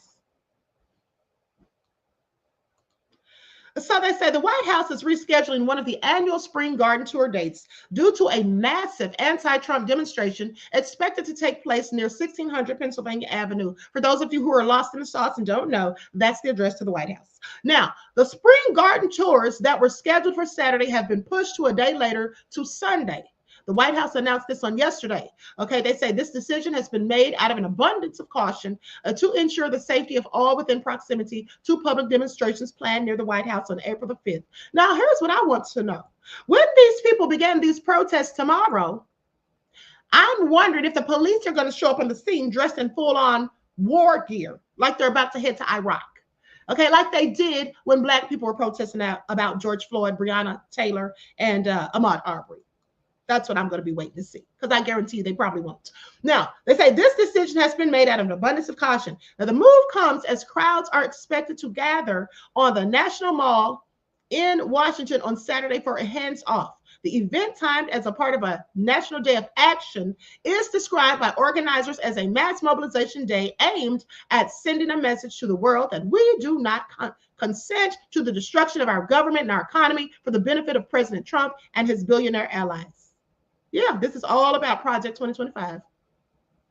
More than 12,000 demonstrators are expected to attend the protest. Now, Trump is not scheduled to be in the nation's capital over the weekend.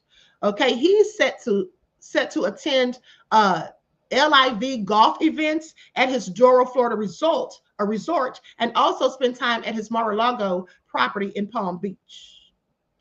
Melania Trump's press office announced the spring garden tour dates originally scheduled for both April the 5th and the 6th. Now, the springtime tradition, which is free but requires tickets that are distributed outside the White House Visitor Center on the day of the tours, is touted as a chance for visitors to explore the beauty of the South Lawn of the White House. Tour goers have access to the Jacqueline Kennedy Garden, the Rose Garden, and the White House Kitchen Garden. Woo, sounds fun, right? Not. Anyway, the White House said Thursday that it's working closely with the United States Secret Service and National Park Service to safely accommodate all ticket holders and tours for April the 6th, where proceedings are planned. Now, all previously allocated tickets for Saturday, April the 5th will be honored on Sunday, April the 6th at 10 a.m. and 2:30 p.m., regardless of the original Saturday time slot printed on the ticket, according to the White House staff. All right, for so any of you all that bought tickets to go see the Rose Garden, the Jacqueline Kennedy Garden, you have to wait till Sunday. Okay. All right, and then Whoopi Goldberg had something to say about the anti-Trump protest on The View, okay, calling calling for the anti-Trump resistance. So I'm going to share my screen. Now I'm going to put him. They said she closed out the view talking about it or whatever. So I'm going to share this on the screen. And I'm going to put an overlay on here. I'm going to put an overlay on here. Likes up, everyone, please like and share. Thank you in advance.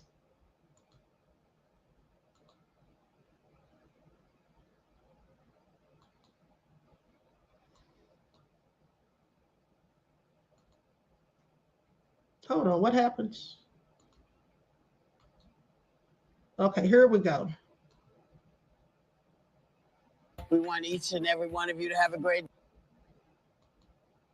Sorry, guys. Hold on for a second. I got to put an overlay on here. So I'm having issues with ScrewTube. Y'all know how they do.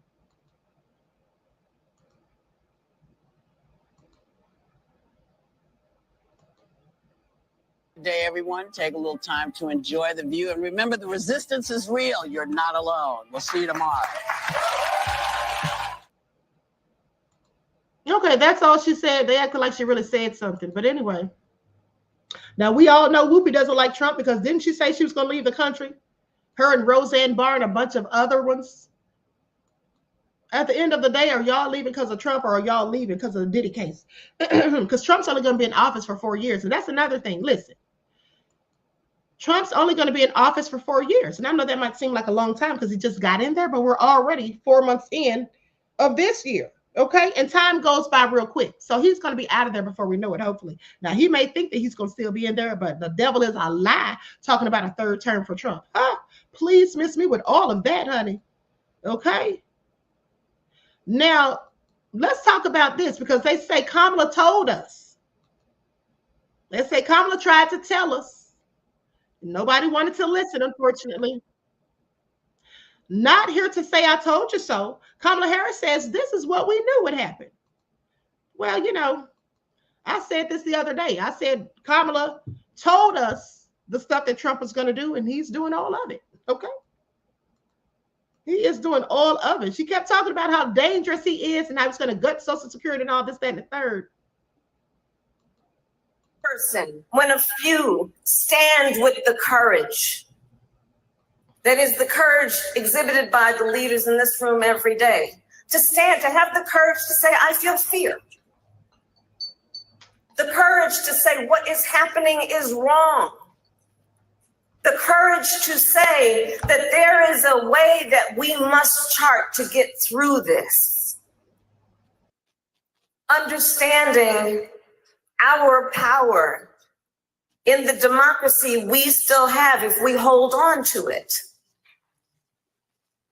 Courage is contagious. What could have been, everyone? What could have been? That, of course, was former Vice President Kamala Harris speaking at a summit of women leaders earlier this evening. It's one of the first times we've seen her speak out since her November election loss. She hasn't been out there a ton. We'll see if she comes out more. She also spoke about the current state of fear in our country. We are seeing organizations stay quiet. We are seeing those who are capitulating to clearly unconstitutional threats. And these are the things that we are witnessing each day in these last few months in our country. And it understandably creates a great sense of fear. Because, you know, there were many things that we knew would happen. Many things. I'm not here, so I told you so.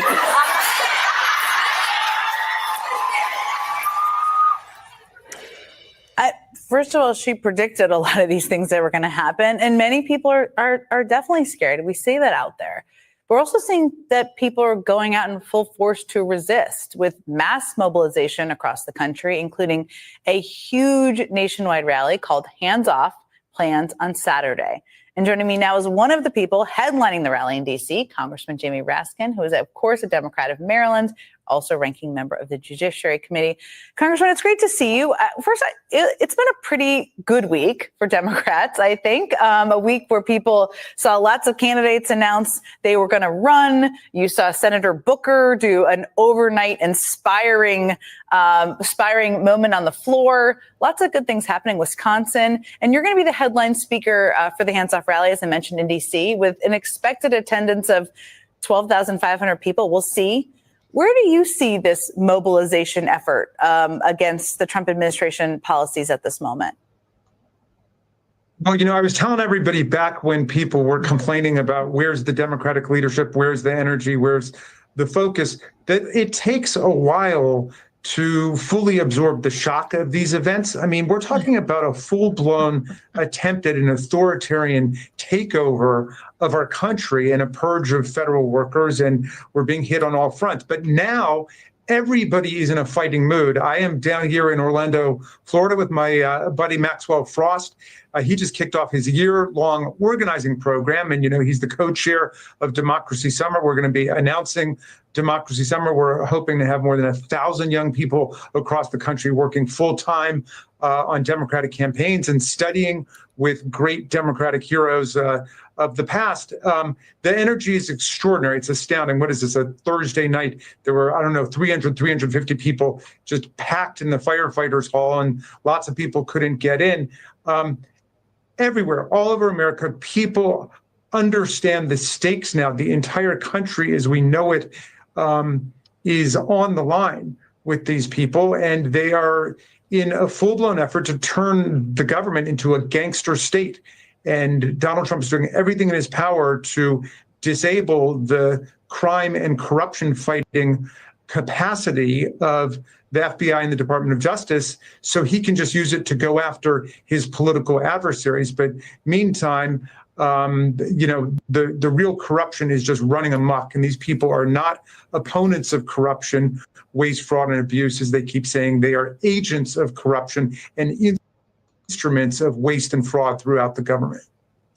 It's interesting. I mean, you and I have talked about, and you've done town halls in red districts nearby. That's something that's happening. We've seen tens of thousands of people show up at rallies. Obviously, this Saturday will be something. The Senator Booker's evening on Monday night, really inspiring evening, I think, is one of the first moments that people felt like, oh, there's something really amazing happening in Washington, D.C., or a lot of people saw it, which is a good thing. And you're doing something I think is also really interesting. You and your former House colleague, Senator Adam Schiff, now in the Senate, of course, you're planning a shadow hearing to speak with DOJ lawyers who are pressured to leave or fired by the Trump administration. Tell me more about who you're going to be speaking to. What do you hope people will hear? And help everybody may know what a shadow hearing is, but help them understand that too, just in case. Well, it's a shadow hearing only because the Republicans won't do it. They won't have a hearing on the people who are standing up against this reign of error and reign of terror that we're experiencing. So one of our witnesses is Ryan Crosswell, who was an attorney in the Office of Public Integrity at the Department of Justice. And you remember how the very conservative U.S. attorney for the Southern District, Danielle Sassoon, said no way, nothing had changed in the facts of Mayor Adams's case, nothing had changed in the evidence or the law, and she was not going to go along with instructions from the central headquarters in D.C. to destroy the grand jury indictment.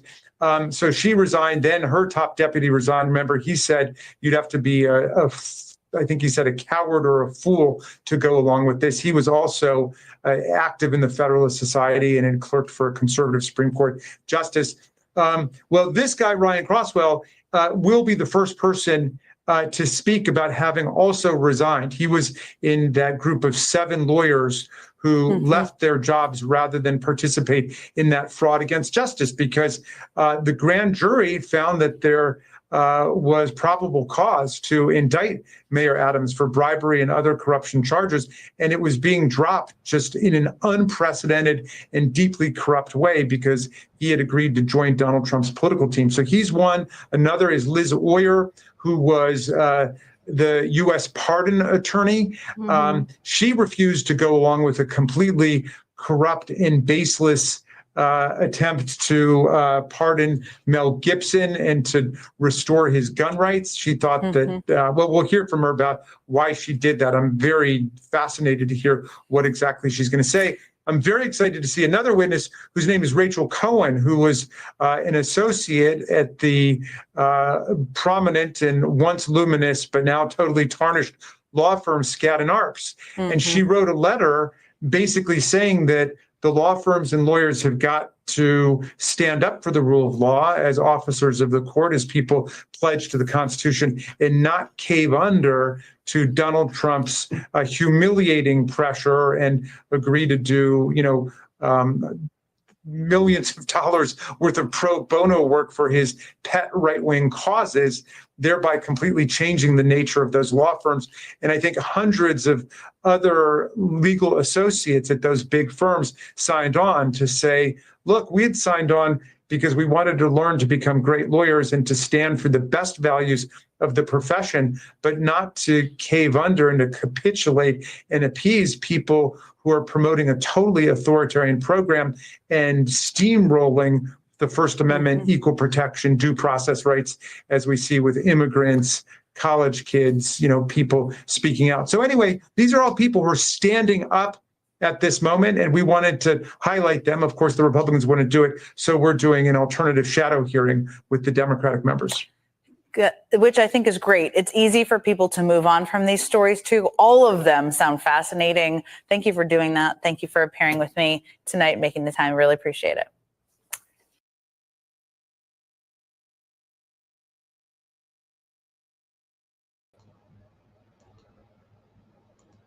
All right. Okay, so you all heard that.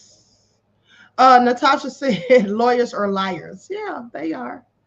Okay, they are. Now, Shauna said, I would like Ms. Crockett to realize that she's been used in her seek for fame. Yeah, she is. Absolutely. Absolutely, she is. And that was my point, because like I told you all the other day, they like to use sassy, feisty Black women like her and Auntie Maxine to get out there and stir stuff up by talking trash. They love it. That's what they like to do, because they think that that's all we need to see and hear. And then we're not going to be, we're going to be so caught up with that we're not going to be talking about things that they're not doing, that we're not going to be putting in requests. We're not going to be going in about the same things we've been complaining about since 2018. Okay, that they want to seem to ignore. Okay, so it is what it is. Now, let's talk about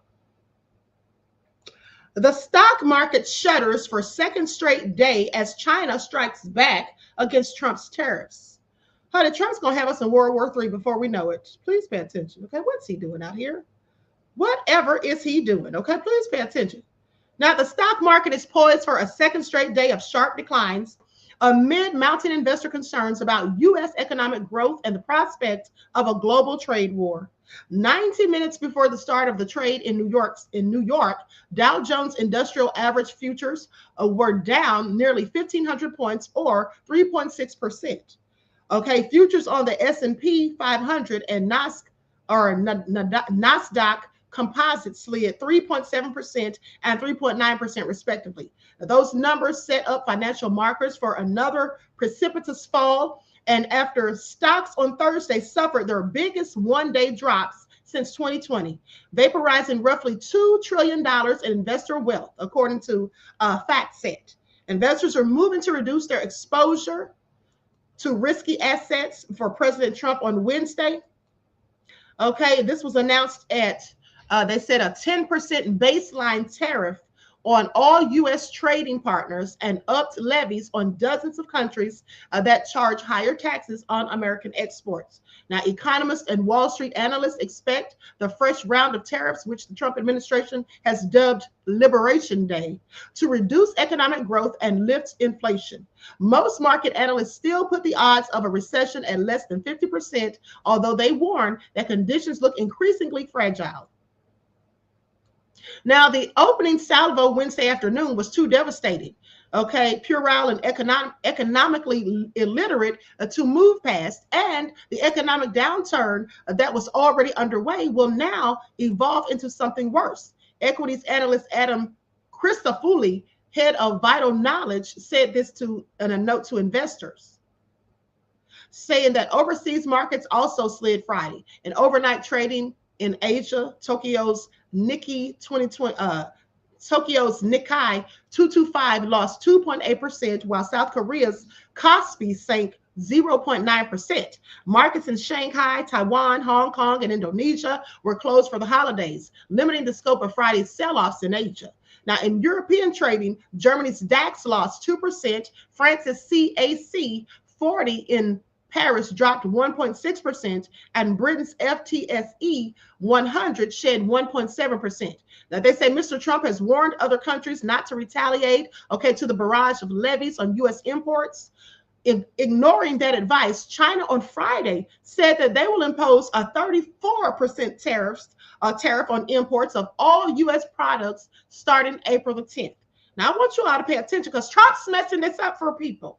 Okay, Trump's messing this up for people at the end of the day. It's messing it up for the queen too. Okay, I have things and supplies that I need to order from China. Now they're giving us a 34% tariff thanks to Trump's foolishness. Okay, so anyway, this is going to be starting April the 10th. Okay, now the new tariff matches the rate of the U.S. tariff announced by Mr. Trump this week, which he called a reciprocal measure, claiming China had tariffs and other measures in place on U.S. goods already that amounted to a 67% trade barrier. Now, saying that the tariff developments will remain the dominant driver for financial markets over the near term. Okay, John Canavan, lead U.S. analyst at Oxford Economics, said in a report that President Trump's announced tariffs weaken the outlook for economic growth and add to the risk of higher inflation. Isn't that what the Queen told you all right after the election? It absolutely is. Okay, you heard it here first. Okay, please pay attention. Trump's just messing it all up. That's what he's doing. But anyway, with that all being said, now let's talk about, hold on. Oh, here's another report about Trump's tariffs. So crazy or unnecessary evil. That's what they say. Now let's go to what some of the citizens have to say. Likes up, everyone, please. Don't forget to like and share. Thank you in advance.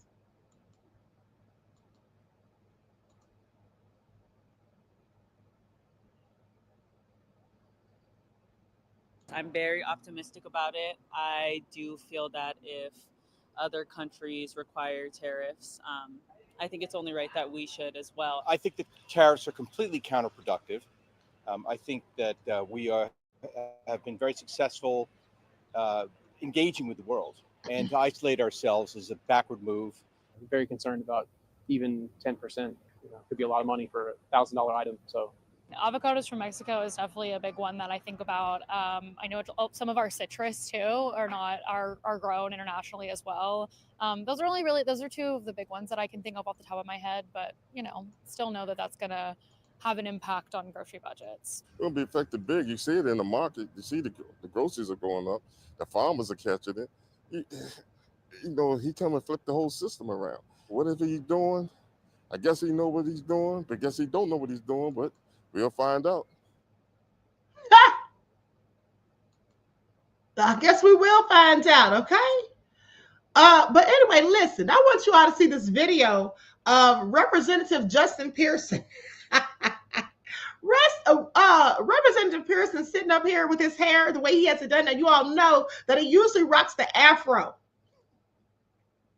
He usually rocks the afro, but the way he's got his hair, I bet this woman is sitting up here like, wait, what now? I mean, this guy, this white guy sitting up here looking at him like, I bet he's thinking, what is going on here?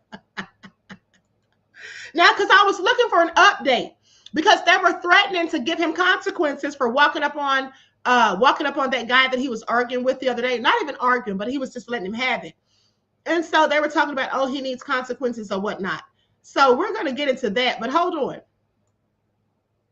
Tennessee Representative Justin J. Pearson's constituents need strategy, not emotional outbursts. Now, I want you all to pay attention because that's exactly what I was saying about Little Miss Crockett. Okay, we don't need her throwing temper tantrums, going in so much. It's all entertaining, but I need to see more work getting done. Okay, but they can sit down trying to say that about Justin Pearson because, as I already told you, Justin is putting in work. He's been doing the work. Okay, he's been doing the work. Now, he proposed gun legislation that he came up with, and they didn't want to let it pass because they're a bunch of haters, in my opinion. So it's been 2 years since the mass shooting at the convent school in Nashville, which claimed the lives of 3 students and 3 adults. Following the tragedy, Tennessee State Representative Justin J. Pearson, okay, has pushed tirelessly for gun reform. Though his appeals, as well as those of like-minded others, have gone unheeded. Sadly, in a devastating display of injury to insult, Pearson lost his brother to gun suicide with an S at the end of last year. He naturally missed the early part of this year's legislative session to grieve and to deal with the fallout from his brother's death, including the arrangement of care for his young nephews. But last Wednesday, he was back at the Capitol and back to his fight for common sense gun control. Now let's go to this video of him talking here. I'm not going to play this whole thing because it's almost like 20 minutes or a little over 19 minutes. Where we showcase civil discourse about some tough issues in the community and also some fun issues at times as well. Today, I have the pleasure of having Representative Justin J. Pearson, Democrat of Memphis, here. Thank you so much, Representative Pearson. How are you doing today? I'm doing great, David. Thank you so much for the opportunity to be on with you. Absolutely. And you've had quite a couple of years. You were elected to the legislature by the people. You were expelled by your colleagues. You were reappointed and then reelected. People know you because of the Tennessee. Hold on, let me stop right here and address DJ Big Six. Said, dude cosplaying. This man is not cosplaying. Cosplaying what? That he's pro-black and militant? That man is not cosplaying. Okay, that's the same thing that other Negroes said about Jasmine Crockett. Black people acting black and being who they authentically are. Why do you all say he's cosplaying? Okay, this man is not a raccoon. He's always been this way. Before he was in Congress, go do your research. This man's always worn dashikis, always been sporting an afro. He's militant, okay? At the end of the day, he's just being himself authentically. That's all. And now if y'all don't know these people in real life, how y'all gonna say somebody's cosplaying? Now, if you see Tim Scott, okay, or Herschel Walker rocking an afro, putting on kente cloth, you can say they're cosplaying because they absolutely would be. This is who this man really is. This man is authentic and original. Okay, let's not go in on the brother who's actually doing the work. Okay, let's not do that. That's what's wrong with us. 3 across the country, maybe even across the world. How has that impacted your life and the work that you're doing? I mean, the reality is 6 people were killed at the Covenant School, 3 children who were 9 years old, 3 adults who cared for them.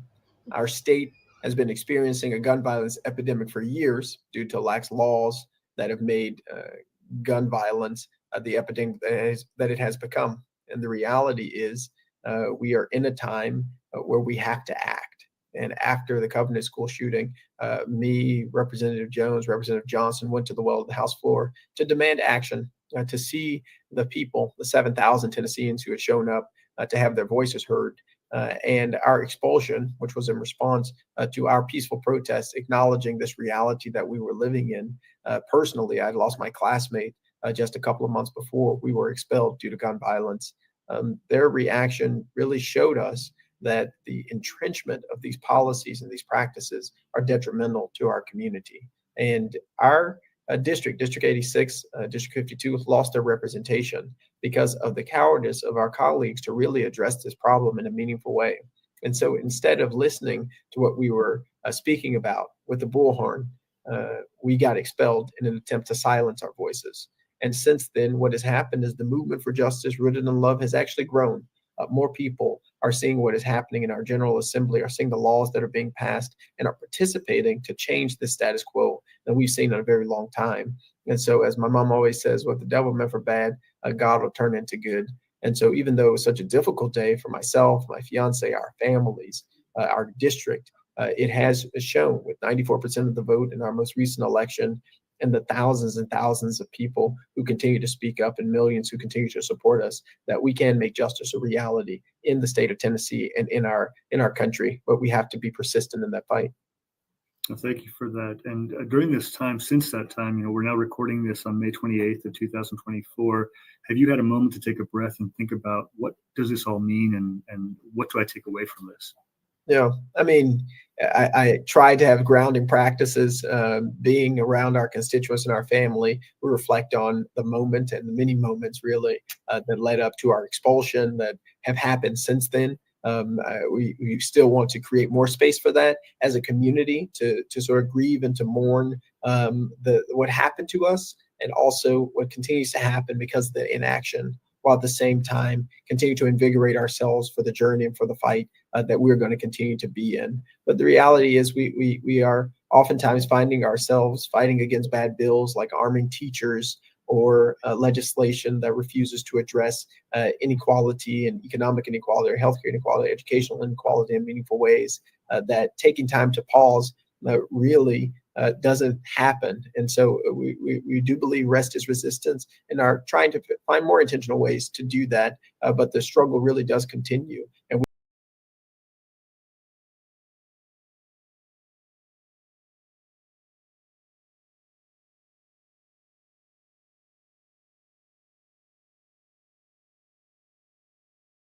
I forgot I was muted. Okay, so he said we have to remain adamant and focused on fighting against the status quo, and he's absolutely right. Now, my question is, where is Justin Jones, the half black, half Filipino man that was also ousted with him that time they were both suspended? Okay, I'm just wondering where he is. I haven't seen or heard from him lately. Now, here's the thing. DJ Big Six said he ran with a low cut in his 20s. Well, DJ Big Six, beloved, what are you trying to say here? Are you trying to say that because this man had short hair in his 20s that he's cosplaying now? Let me tell you something. When people are in their 20s, sometimes they may not be pro-black. They may not be socially conscious or aware of what's going on. And as they get older, they may change. But I find it all interesting because if he had short hair, that means he's cosplaying now wearing an afro or these braids that he has in his hair. Well, what do you think about this? Snoop Dogg had a low haircut in his early years too, when he was like 20. All right, so it's Snoop Dogg cosplaying. I'm gonna need you to make it all make sense, beloved. I'm gonna need you to make it all make sense for the queen, because at the end of the day, here's the thing: we should not be going in on this young black man who's doing the work, okay, who's trying to help his people advance forward. He may not be perfect, he may not do everything to your liking, but at the end of the day, he's putting in work. That's what he's doing, and I don't think we should be ridiculing him because he hasn't done anything, okay, that we should be going in on him about, as far as I'm concerned. Okay, we shouldn't be going in on him about anything that he's done because he is putting in the work and trying to help his people advance forward, beloved. Now, what do you have to say about people like, oh, let's say these thugs out here causing chaos and out here shooting in the streets and acting like whole fools? These people out here setting people up like Lil Durk. See, y'all love Negroes like them. Y'all love them. Y'all love Negroes like Lil Durk. Now, I'm going to be honest. I like Lil Durk. You know, he's a product of his environment. Unfortunately, he's from the streets. Couldn't leave the streets even though he got rich. And look where he is right now. Okay? That's who you should be saying negative things about. He did that song All My Life, and he's out there with the kids. And I thought he was all for the kids and giving back to the community, only to find out that he's still living a thug life, allegedly. Now he's in jail, indicted. Okay, so I'm just saying, when we have those type of people, and then we have people who are putting in the work and actually trying to help black people advance forward and trying to pass gun legislation so that we don't have people like Lil Durk out here getting our people killed, people who look like them. Those people should not be the object of ridicule, beloved, okay? They shouldn't, in my opinion. All right, y'all need to find the real people that y'all need to talk about and hold accountable. That's all I'm saying. Now, Measure Man wants to talk trash about Jasmine Crockett. He says, I can't respect Crockett because she took Botham Jean's family pain and exploited it for clout until she got a cease and desist. Had it on her website, she was the prosecutor. You feel like she was exploiting it for clout? Well, that's one way to look at it. But maybe she was just trying to bring attention to it. I don't know what was going on inside her mind, but maybe she felt like she was helping. I don't know.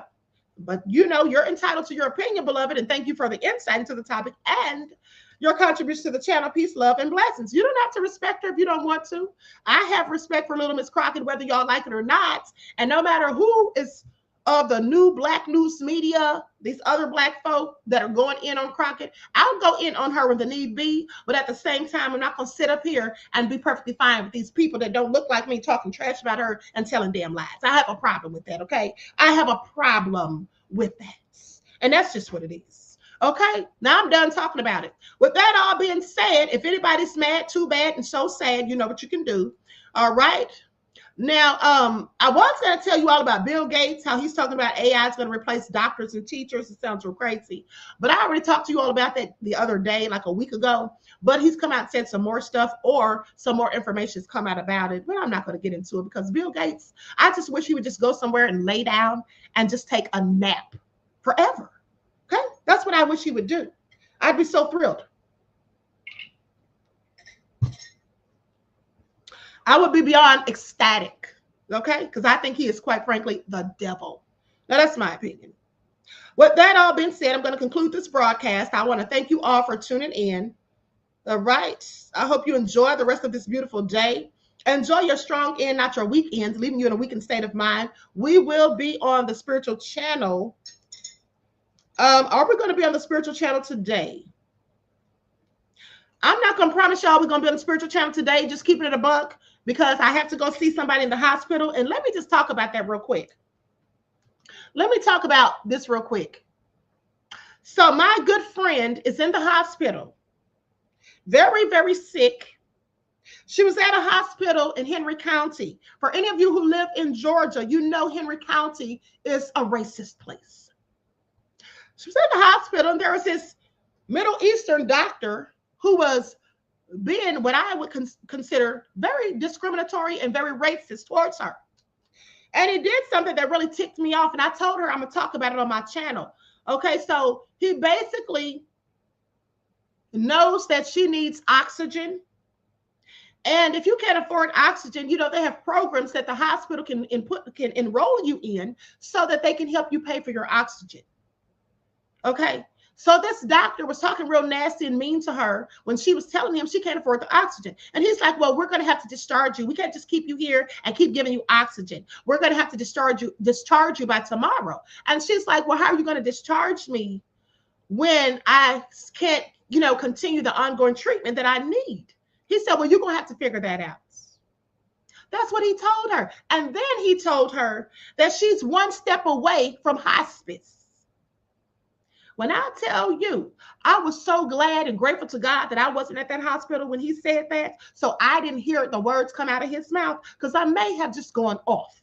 But at the end of the day, he told her that she's going to have to figure it out and that she's one step away from hospice. First of all, he's not supposed to tell her that. You could tell her family that or whatever, but why would you tell a patient that when they're already sick and stressed out and clinging to life, fighting for their life, and you're going to tell them that?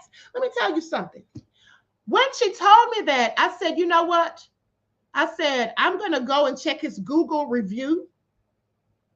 And so her friend, she had a friend that was with her at the hospital. I hadn't made it there yet, but she had a friend that was with her at the time. And the friend checked the Google reviews, and there was a myriad of people who looked like me, most of them, complaining about how he had talked down to them. He seemed unconcerned, and his review rating was very low. It's like a 1.6 or something like that. But nonetheless, they were saying that he seemed like he was racist. They said that he would get mad if they asked him questions. He was very abrasive and, you know, very short with them and just rude. And I said, this is a person who clearly has a problem with people who look like us. And I told her she needs to file a suit against him for discrimination. But before she leaves that hospital, I told her to ask for the manager or the liaison nurse, because the manager may be gone. It was like 7 o'clock in the evening. And I said, you need to speak to one of them, and you need to file a formal complaint against him. And then you need to speak to an attorney, because him trying to send her home, knowing damn well that she doesn't have oxygen and can't afford it, that's sending her home to die. That's what he was doing. And telling her to her face, you're one step away from hospice care. And you know what happens when they send you to hospice care. So with that all being said, that just really ticked me off. You know, medical genocide is a thing. Okay, medical genocide is absolutely a thing in this country. Okay, a lot of these healthcare professionals do not care about the lives of people who look like me, and that's just a fact, something that we all need to know. And some of y'all need to stop sitting up here acting like y'all so perplexed when something racist happens to you, saying, "Oh, I can't believe it happened to me," or when they say things like, "Oh, now that Trump's in office, they're getting more emboldened." They've always been emboldened, like I told you all days ago. They've always been emboldened. If you haven't always seen that, then that's because you were wearing blinders.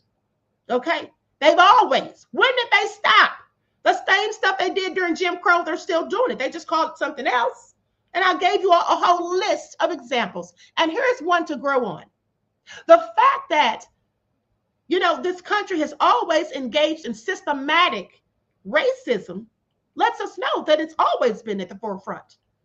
Even further to prove it, here's the thing. It's always been blatant, and you all should know that, because some people are saying that, oh, this started because Trump's in the office. Trump was in the office in 2020. It was always racism. They were killing people who looked like me when Obama was in office. It doesn't have anything to do with who's in office. They always been doing this. The fact that Trump is in office shows you that there's blatant racism. Because how the hell is a man who has 34 whole convictions allowed to be in the White House, running this country like he's John Gotti? Okay? When if you have one felony, you can't even vote. You think that would fly if there had been Obama with 34 felonies? So you can see right there that that's blatant racism. It's always been going. It's never stopped. It has never stopped. Okay? They do the same thing in 2025 that they did in 1925. And that's a damn shame, but it's absolutely the truth. Where's the lie? Where is the lie? So with that all being said, you know, like I keep telling you all, buckle up, because it's going to be a bumpy ride. And it's only going to get worse from here. This is just the beginning. This is just the beginning. Please pay attention. All right. So with that all being said, I'm going to conclude this broadcast. Excuse me. I want to thank you all for tuning in. I want to thank you all for tuning in. DJ Big Six says Dirk is reverse cosplaying after the fact. I don't know if he's reverse cosplaying. I think that he was trying to get his life together, but he just couldn't leave the street life alone. And here's the thing. Can y'all please just let that go and stop making that a thing? Can we really please stop saying that Black people are cosplaying? Black people don't cosplay like that. Okay, Black people don't really engage in cosplaying. Another thing, let me say this, because I forgot to tell you all this. We were talking about Tesla, and they're talking about the bombs and all that stuff. Now, we know people that look like us aren't planting them bombs, because people who look like us don't even play with bombs. We're not out there building them. We're not trying to carry one from point A to point B. We would not dare put a bomb in our car and try to drive it somewhere. That's what we're not going to do, okay? So we already know who's doing those bombs.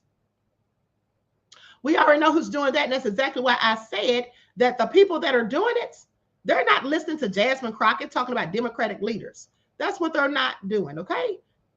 They love to try to pin stuff on us. It looks like I missed a super chat from Nicole. Nicole, thank you, beloved. I appreciate you for your contribution to the channel. Here it is right here. Thank you for your super sticker, beloved. I appreciate you. Okay, peace, love, and blessings. Okay, Miss Evie said, thank you, Queen, for always telling the truth. You're welcome, beloved. And you know, sometimes, to be honest with you, beloved, the truth hurts. Everybody doesn't like the truth, and everybody doesn't want to hear it. And some people want me to sit up here and go along with everything they think and how they feel, but I'm not going to do it. I am an individual. Okay, I have my own talking points, my own way of thinking, and the way that I view and see things. Okay, I don't have to go along to get along with anybody. I don't care if everybody on YouTube saying one thing. If I disagree, I'm going to let it be known, because I don't give a damn what people think. Not about me, because whatever anybody thinks about me, again, for the umpteenth time, it's none of my business. Okay, it's none of my business. All right, y'all don't pay my bills. Y'all know how the queen is. If you don't like it, you already know what to do. There's the virtual door. Exit stage left. Okay. At the end of the day, it just is what it is. Now, I love all of y'all, whether you agree with the queen or not. I love all of y'all, but what I'm gonna need y'all to do is stop saying that Black folk are cosplaying. Now, when y'all said Kamala was cosplaying as a Black person, I agreed with that, because Kamala, to me, is not Black. She's Indian, period. Okay, some people still gonna get mad because I said it. you know. Okay, if that's a case like that, you can say something about cosplaying. But a black man putting his hair in braids, how is that cosplaying? A black man wearing an afro, how is that cosplaying? That's his hair, isn't it? Upon his head. That's all I'm saying. Okay, sometimes all I'm saying is, DJ Big Six, beloved, as much as I love you and all of you, sometimes y'all need to sit down somewhere. That's all I'm saying. Because sometimes y'all need to have several seats. Okay? It's just what it is. Okay, so Kikoba says, question, Queen, have you had any premonitions about a fire in the Atlanta area? Thank you. A fire in the Atlanta area? No, I haven't. But I can do a reading since you brought it up. I haven't had any premonitions about that, beloved. Okay, you think there's going to be one? I don't know. Hope it's not in my vicinity, I'll tell you that much.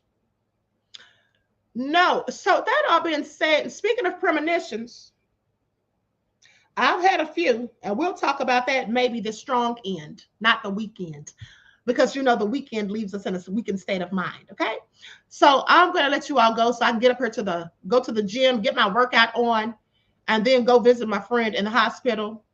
And that doctor that I was telling you all about, you know, there needs to be a lawsuit filed against him. And I was going to tell you guys to give him a negative Google review, but I forgot where I put his name. I'm going to get it from my friend when I go back to the hospital to see her today. Oh, and by the way, she went to a different hospital after he did. And this is the part I left out. Hold on.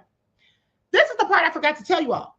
So yesterday I called her to check on her, and because I was going to go see her again. And she told me that she was already discharged. That he, in fact, the doctor discharged her at 4 o'clock. Left at 4:30, didn't tell her she was discharged, didn't tell the nurse she'd been discharged. Nobody knew she was discharged. She didn't know, nobody knew. And then he left. Now, mind you, he was upset. He was trying to retaliate against her because after he said what he said, it was so rude. She's outspoken just like me. That's why we're good friends. But you know, I think he was ticked off because she had told another doctor and nurse the day before, after he spoke to her so rudely, that she didn't want him back in her room because she said, I'm sick. I don't need that negative energy disturbing my spirit. So she asked for him not to be back in her room. So what he did was he went and discharged her without telling her, you're not supposed to discharge a person who's still getting treatment. Okay, they still have oxygen and all of that. And then here's the thing. She only found out when the oxygen company called her and then said to her that she needed to give them a credit or debit card to put on file so they could charge her for the oxygen care that she's going to need when she makes it home. And you know, that they were expecting her to do it that day. And she said, but I'm still in the hospital. They're like, no, you've been discharged. So then she called in the nurse. That's when the nurse went and checked the records and said, oh, the doctor discharged you at 4 o'clock. And then she's like, well, why didn't he tell us? And she said, I don't know, but he's gone already. He left at 4:30. So long story short, he discharged her knowing that she don't have any way to keep up with the oxygen treatment. So she decided to go to another hospital. Okay. And that was the best thing to do. So I'm just saying he was trying to, as far as I'm concerned, just trying to like send her home so she can die. That's what that was. Okay. Medical genocide is a real thing. All right. So, but I'm going to get his name and then we are going to give him negative reviews. All right. That's what we're going to do. Now I need y'all to be down with that. I don't ask y'all for much, but I want y'all, because I'm going to show you the reviews. Don't take my word for it. But the first thing I'm going to do is I'm going to go to his Google and show you his reviews when I get his name. Okay, so please pay attention. I meant to have that already. I was doing too much this morning and forgot. But I'm going to show you all what other people who look like me have already said about him. Okay, so we need to give him more negative reviews. All fake. DJ Big Six said not being authentic. DJ Big Six, if you don't sit down somewhere, okay, Justin is being authentic, beloved. Or if you're talking about Justin. Hey, T. Randall, where have you been?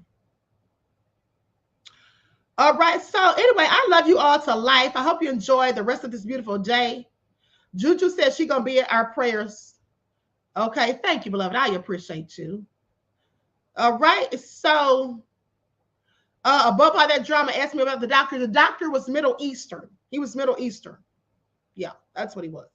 Okay, so anyway, I love you all to life. I hope you enjoy the rest of this beautiful day. Each one teach one. That's how we grow and thrive. Do something productive, constructive, and never destructive. And always remember to keep the Most High first in your lives. And listen, don't feel away if I said something that you didn't like. Don't feel away if I disagreed with you or went in on you, however you feel. I didn't go in on any of y'all.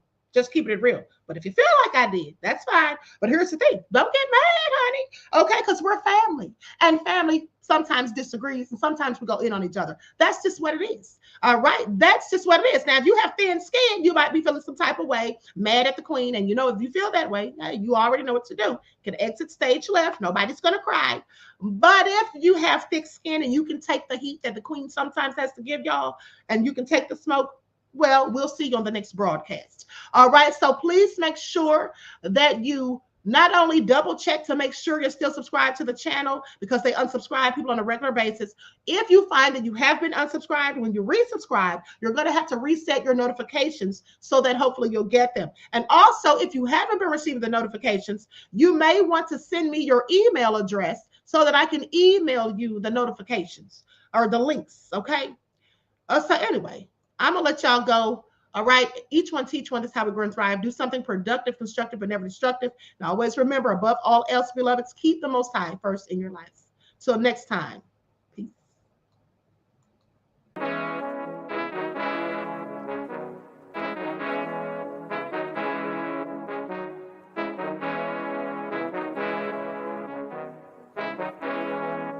Hey, yo, Nick, hit him with that flavor. Gold all in my skin. God all in my blood. Kings all in my circle. You touch one of mine and you're done. They show no love for the queen. Why you hating on me? Is it cause I'm free and I got Malcolm X in my jeans? I got dreams like King Luther. Shed blood like Kunta. You ain't helping my people. I ain't got nothing to say to ya. I want all the smoke like hookah. Talking reparations. America won't be great until they give us compensation. I'm like, I'm the hottest right now.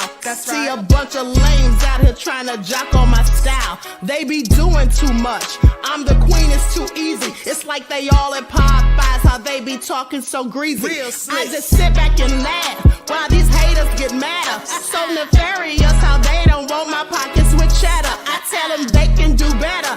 These snakes in the grass can leave a bite on your ass, cause y'all be trusting too fast. I got my foot on the gas, other one on they necks. Dropping receipts on haters, you better show some respect. I'm never facing regrets, we only facing the threats. Running through every challenge like a relay, break no sweat.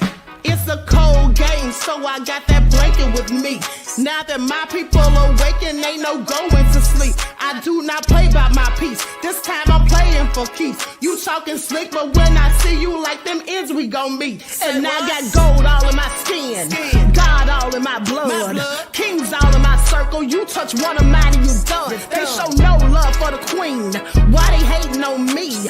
Is it cause I'm free and I got Malcolm X in my jeans and I got gold all in my skin, God all in my blood, kings all in my circle. You touch one of mine and you done. They show no love for the queen. Why they hating on me? Is it cause I'm free and I got Malcolm X in my jeans and I got